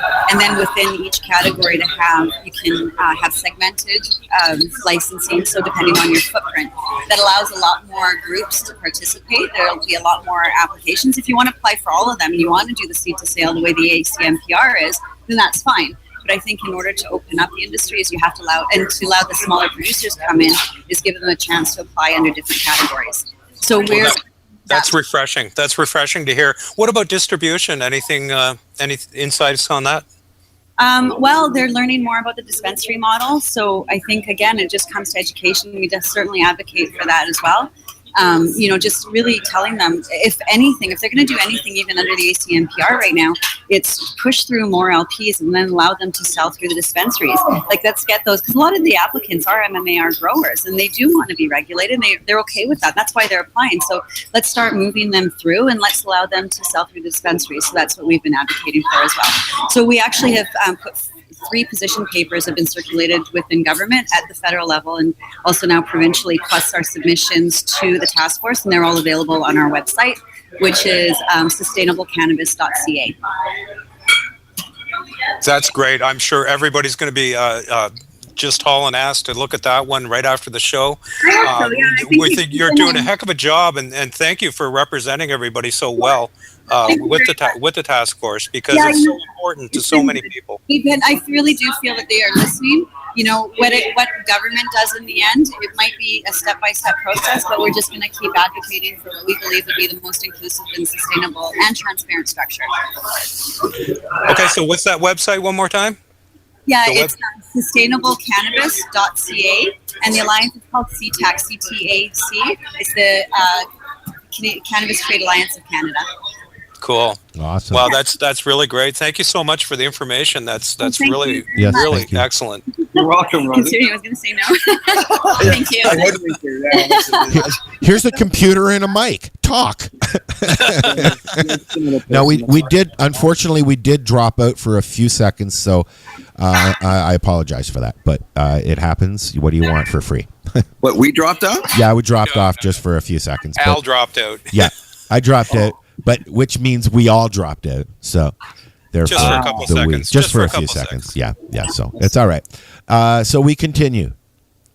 We're back. We're back. We're back live. This is the 420 Radio Show, by the way, out of Ontario, Canada. Is it? Yes, we are. Is that where we are? We are. Well, we're not. I mean, we are. Out of Ontario. We're out of Canada. Period. We're out of Canada, but we're based in Ontario. Out of Ontario. Oh, cool. And I've got Andrew with me. Hi, guys. Hi. How are you? Hey, how you doing? Andrew is one of the purveyors of one of the most beautiful dispensaries here in the city. Oh, please tell us about it. Well, I'm community integration director. I was formerly with Canada-wide. Unfortunately, we lost our board of variants and had to close, so I've recently taken over Apollo Medical Center. We are a compassion club. We're focused on providing a safe, secure, supportive environment for consumers. Particularly, again, we're a compassion club, so we're medically focused, but we do have our eye ahead on the therapeutic and recreational markets. But again, we try to create value and improve health and wellness in the community and integrate and create a respectful, purposeful, positive dialogue with all the stakeholders. So it's a lot of fun. We have quite a privilege to be in this industry doing what we do. We're at the cutting edge, and it's very exciting to be a part of the dynamic right now. Can you give us your thoughts on what you saw happening, trying to get a perspective from different people on what's going on there? Happening with respect to what? The show there, the conference, and how things went, and what was talked about, and the kind of things that you found available.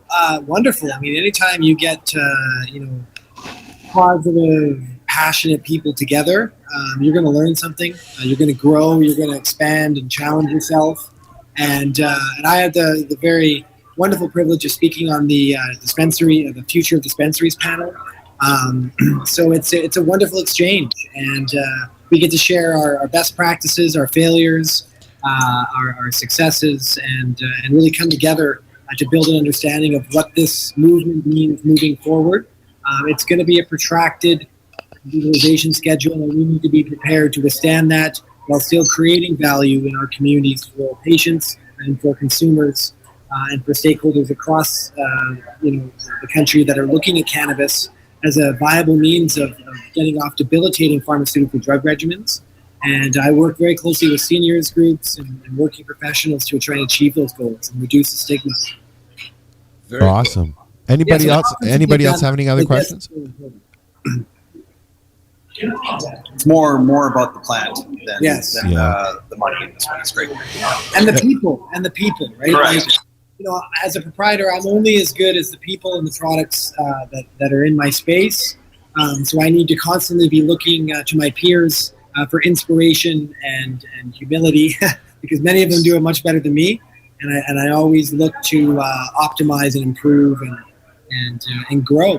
You're out there on the West Coast. What do you think about what's going on here in Ontario and other places in Canada with the lack of? It's draconian. I mean, I was when I first took over Canada, we had 2 shops in Kensington Market, and I was on the plane ride there for the first time to see them, and they got raided and shut down. We had actually adhered to the request to shut down at one of the locations. They took an LAPD style barricade through the door, scared the crap out of the neighbors, and really created a very volatile dynamic in the neighborhood that upset a lot of people.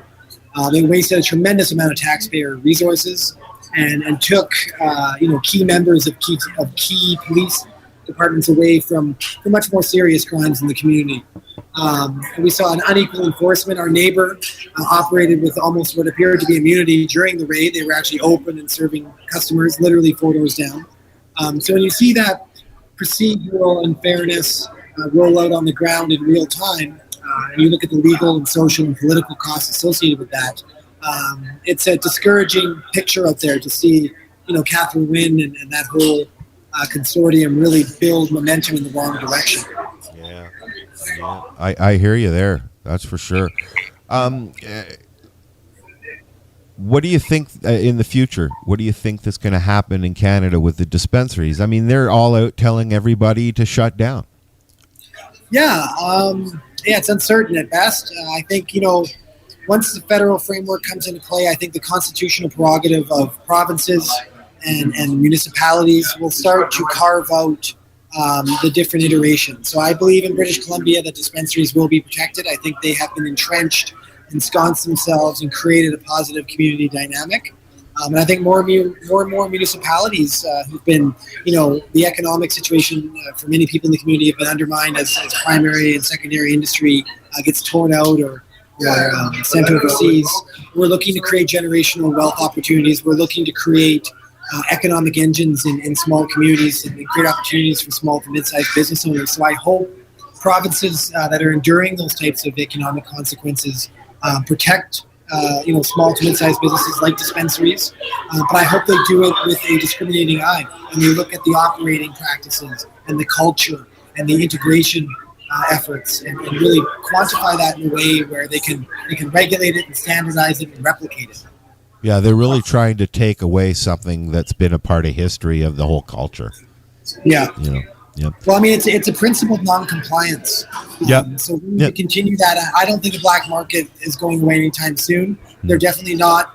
They're not speaking the language of inclusivity to the degree they need to make those people feel comfortable. I work with them, on a regular basis, doing the work I do. So I hear that concern from them, and I do everything I can to create an exchange and a hub where these people can start migrating their experience into a legitimate realm and providing inspiration and information for people who now under ACMPR have the prerogative to grow themselves or designated growers. So I think that dynamic will start to emerge if proprietors like myself spur that conversation and challenge those two ends of the market to come together and create space for that. So that's what I'm looking to do moving forward.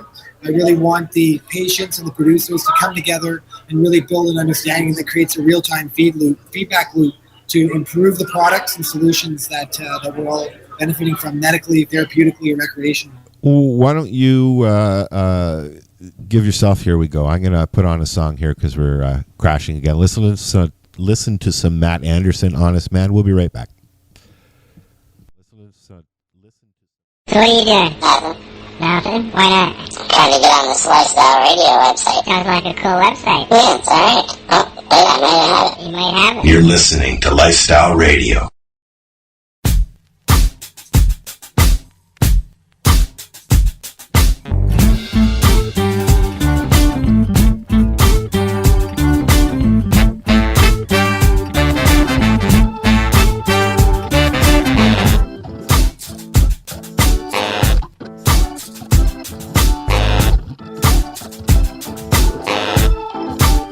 It's so hard getting by these days as an honest man. I'm just trying to do my part, just wanna lend a hand.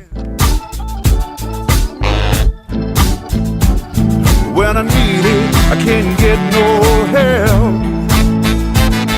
Everybody just serving themselves. Nobody's got time for an honest man.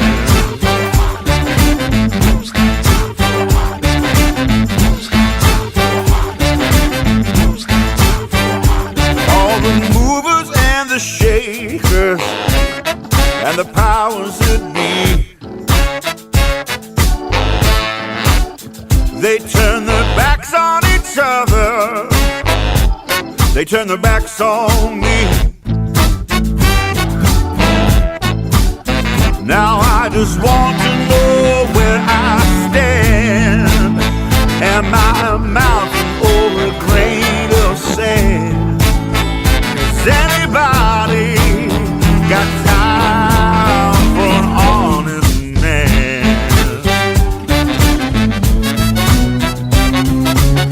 What do I have to get your attention?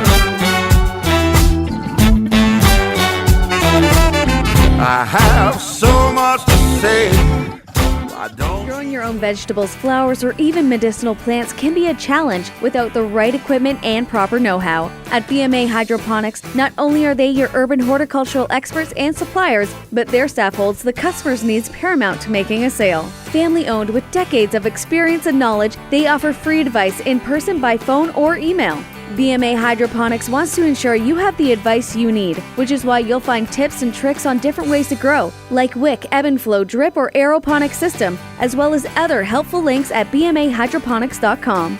If you can't find what you're looking for, just let them know, and they'll do everything they can to get what you're looking for. At BMA Hydroponics, each staff member also possesses a federal exemptee MMAR license, making their strong suit empathy, experience, and dedication to their customers. Because when you know how to grow, you'll have results that make you proud. BMA Hydroponics in Belleville, Ontario. Visit bmahydroponics.com. When you know how And we are back. And Scott, I'm going to throw it right to you because you're standing with a beautiful lady. Hello. Hello, Scott. We're back. All right.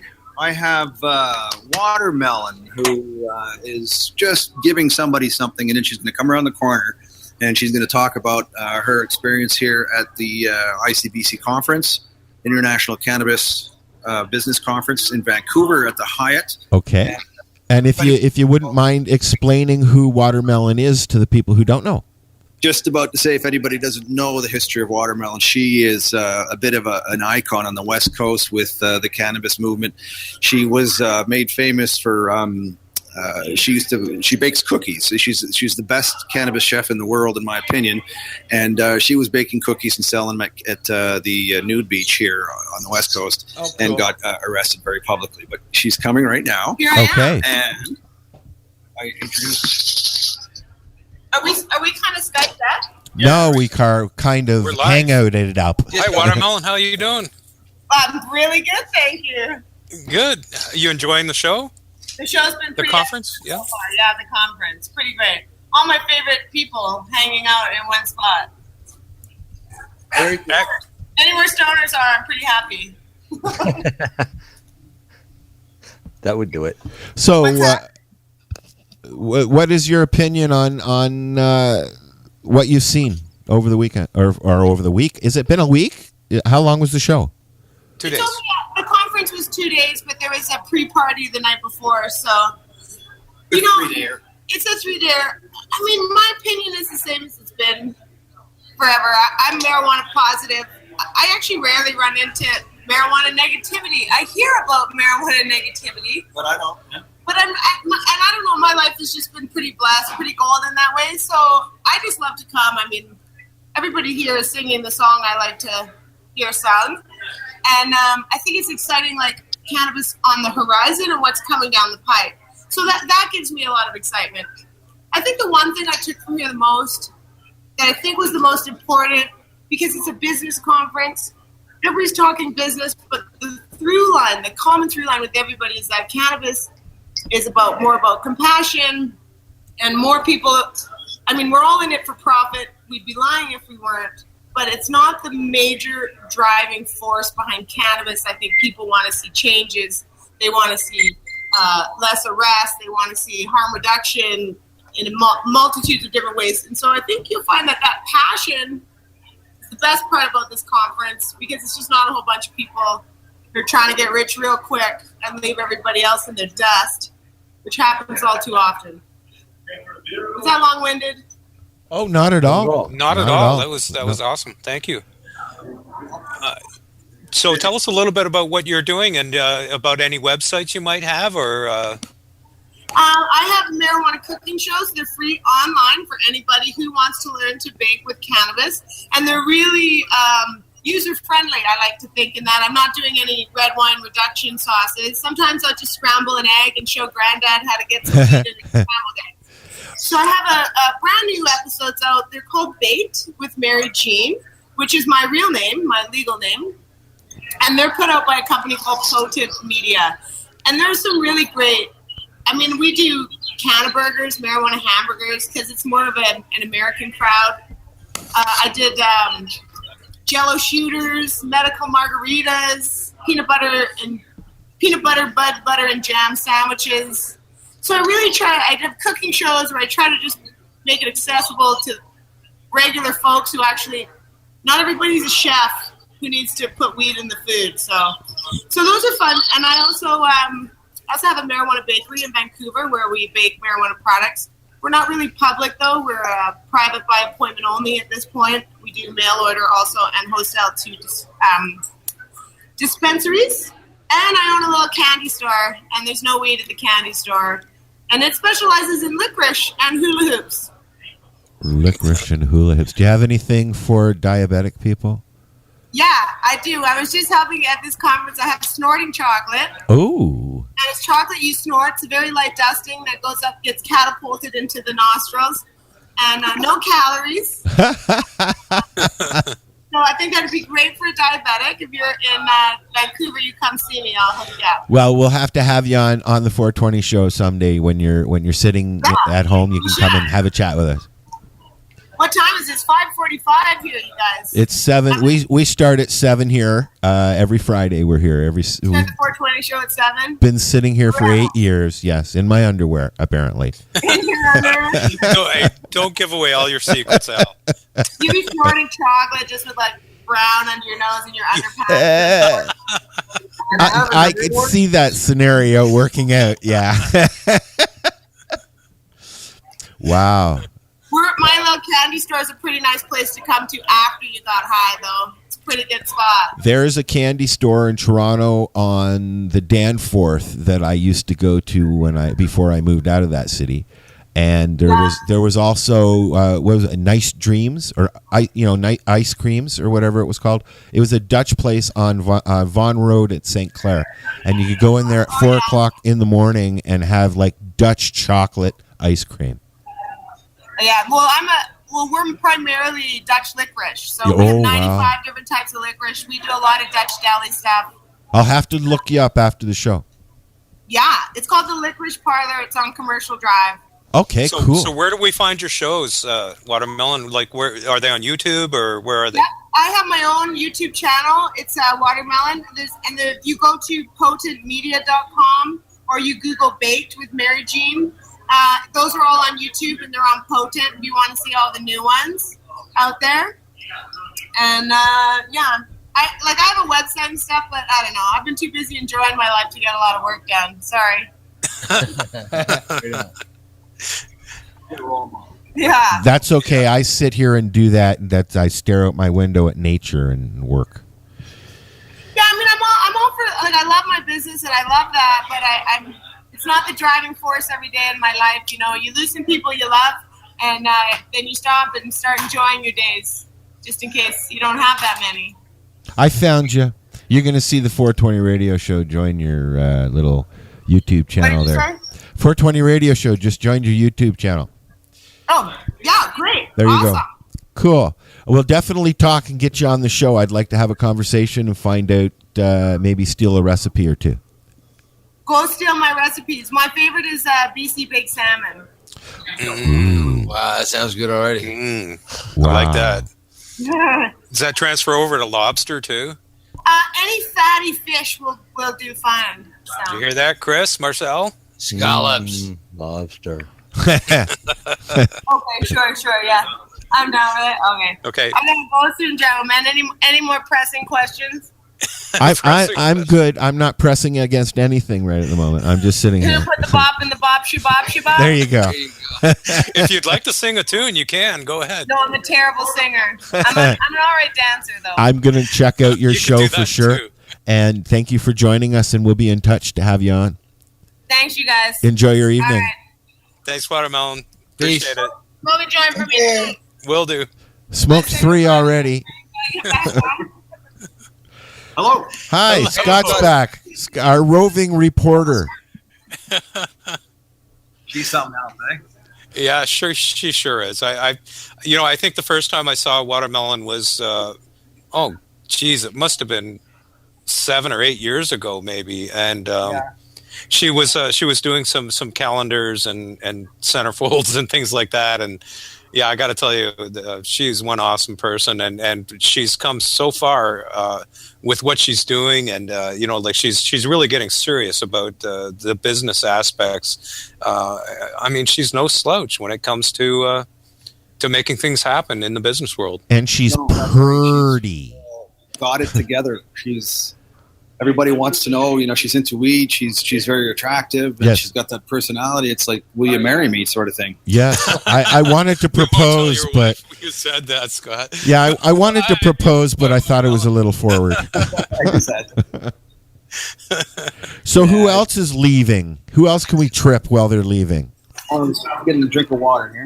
Okay, let's watch Scott have a drink of water. He's doing it with his left hand as he holds his laptop, and he's trying not to trip and spill his water. This is Al giving us a play-by-play. That's right. Yes. Of somebody drinking Of water. somebody drinking This water. is what live radio has come to, folks. That's right. Yes, he's taking another sip now, and Yes. he's swallowing. It. Yeah. Five people watching the guy walk around waiting for what he finds. Like fishing. This is it's live 420 radio. Oh. And I'm just kind of giving them the play-by-play, hoodwinking guys. Hello, John. How are you, Mr. From, Conroy? a talk here. You want to say a quick hello? You like? Hello, sir. Hello, John. How are you doing? Oh, not too bad. Thank you. Are you enjoying the conference? I have only been here today for a part of it, but the part that I've experienced, yes, I've definitely enjoyed. Well, it's certainly an honor having you on the show. I would say everybody here is very pleased to see your face and to hear your voice. And we want, like I think we all appreciate all the work that you've done and the things that you have done to change the world and in at least change Canada for the better as far as everything to do with cannabis. And we know the fight's not over. Can you tell us anything else that might be coming up in the future or where we're going in the future? Well, where are you? Are you? We're nationwide. But we have people in Ontario and the Maritimes, and so we're Canada-wide. So the next thing is to see what the legalization task force says in November, and then to see what the government does with that in the spring, and how that impacts on the existing medical regulations in particular, but also on the entire Controlled Drugs and Substances Act. And hopefully, we see them following through with their promise to legalize. And hopefully the way that they legalize is a real legalization and not just a part legalization as some of the U.S. states, for example. So we're in an interesting period. Over the next year, I think we'll see some further developments that will give us some idea of where we're going. But we're heading in the right direction anyway, finally. Yes, finally, that's for sure. And it's just so exciting to see all these changes happening and to see it happening on an international level. And this conference is indicative of that. And the fact that things are changing in Europe, they're changing, in the United States, and I think things are changing for the better here in Canada. And it's thanks to people like you, John. Like we couldn't have done it without you. Well, we as a lawyer at that time of the years when these issues came up, and you get involved in them and have to follow through and try to correct the situation. So I'm getting to the end of my term, but I don't expect to ever fully retire, so I'll be involved until we see it through anyway. Yeah, he'll be orbiting. Yeah. He's like a satellite. He needs to get on his way, so. Okay, thanks, John. All right. Thanks, Thank you. everybody. Take care. Keep up the fight. We've got a little bit more to do, but we're going to do it. Thank you, Mr. Conroy. Appreciate it. Thanks, buddy. Good to see you. We'll talk. You can be here. Oh, I've got to go. What a wide array of guests he's been able to pick up doing this. Yeah. Huh? Wow. I thought I saw John Burfello walking behind you there too. That was. Do you want to talk to John? Sure. I actually just talked to John. I can't remember when. He was on another show. Yeah, okay. Yeah. He's just going to pitch Medtainer anyways. Yeah, a couple of weeks ago he was on Pace. Yeah, That's if you a great want product. Yeah, if you want to hear about John and hear about his products, you just listen to the Pace radio show from a couple weeks ago. There you go. I had one of those Medtainers for about 3 weeks before I realized it was also a grinder. Really? I've seen them. I've never tried one before. I've never had one. They are my favorite grinder. Of all the grinders I've owned and used, I love Medtainers. They're the ones I've broken teeth off of. Yeah. We used to sell those in the hydroponics store to raise money for the MMAR coalition to fight the fight and pay Mr. Conroy. Oh, really? Yep. Yeah. And it's a full circle, isn't it? it is, and the it's kind of like a spider web, and we're all, little strands in that big web, and we're trying to make the spider happy. If that analogy makes any sense whatsoever, then I've smoked way too much drugs, and we all. Or you lost me at spider. Just kidding. I'm looking at my computer here, and I don't know how much juice I'm going to have left. We only have 5 minutes left for the show, anyways. Well, I got 5 minutes. Well, there you go. If you can find one more guy, or tell us a little bit Or about woman. Or woman. You see anybody out there? Hi. 5 minutes and I'm done. You can be here. This is the story of our life, Let's watch a fight between a couple.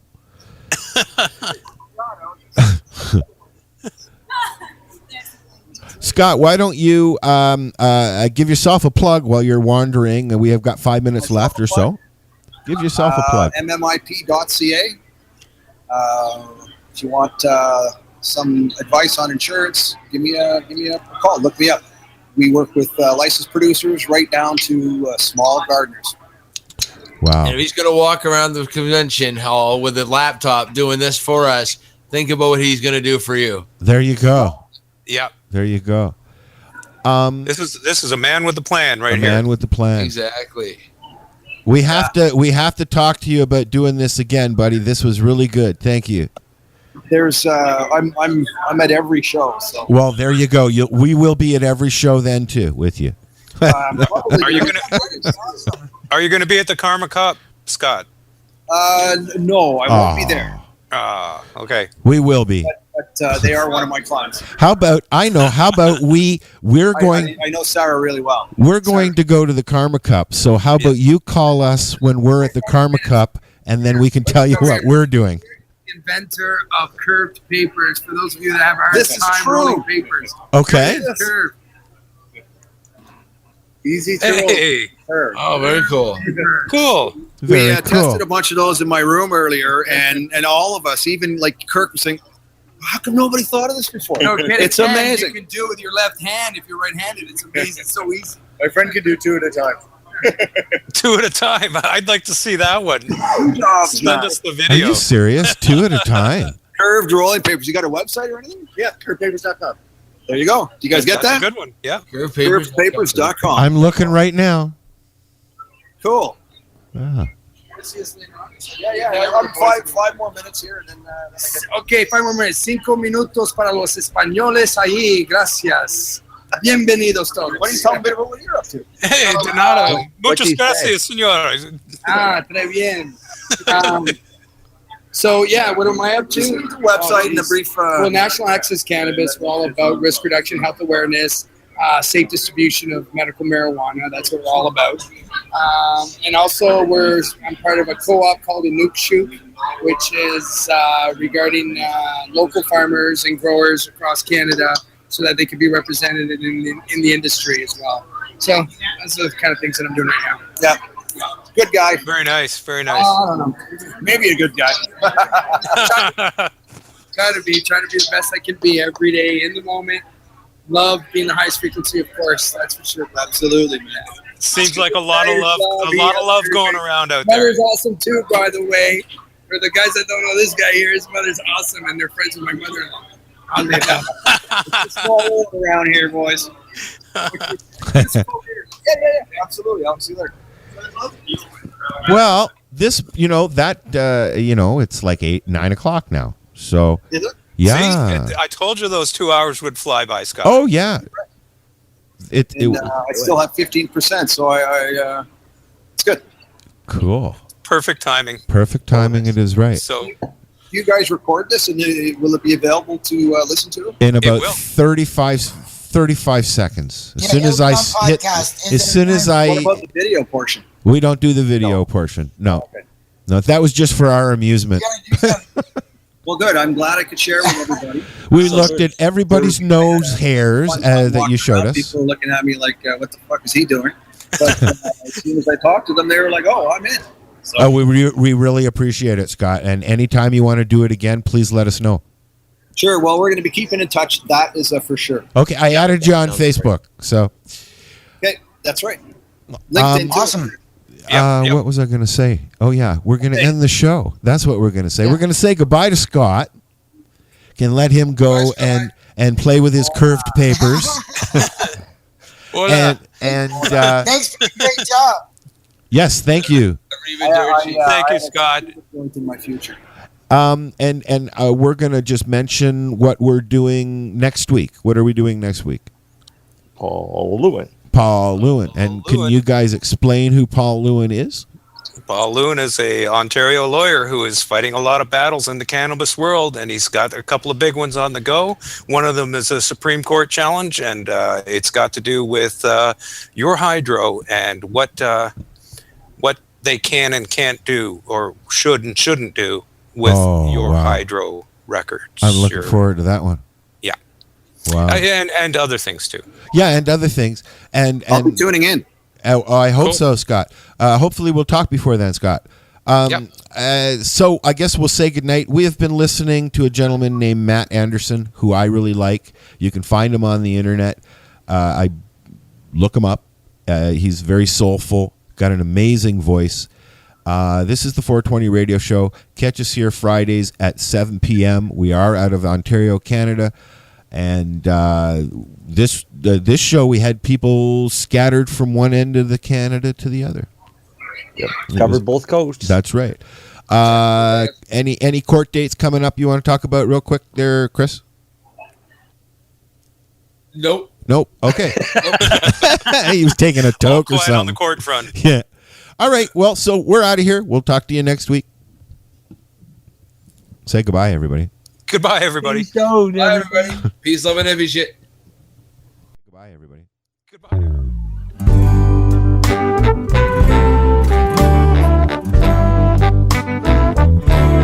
Listen now. Listen well. There's something here I just have to tell. Looking back on the way we were, two young lovers taking on the world, to have and hold you, to love and adore you. I'll always be with you forever,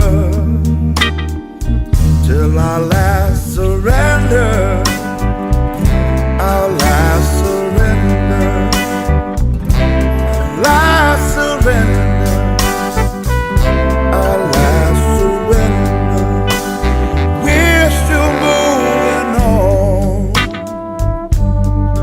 as we make the climb to the top of the mountain. For the very last time, I don't care how hard it's gonna get, how hard the cold winds blow, nothing's gonna break us. We will weather the storm.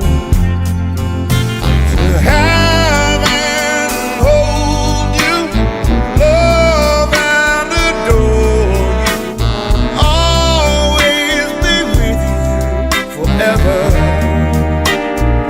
till our last surrender, our last surrender,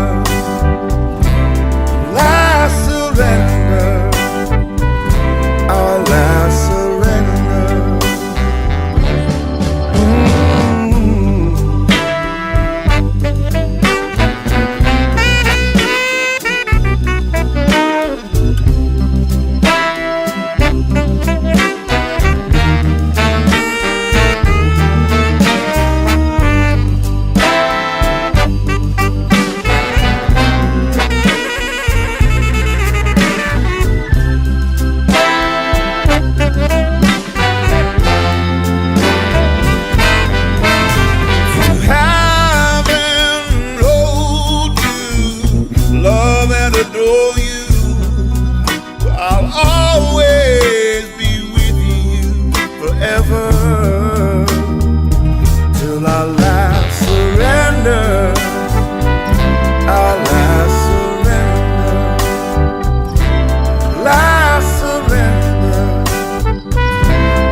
like music, you like weed. Well, we gonna be good friends indeed. This is not much I like more than smoking trees.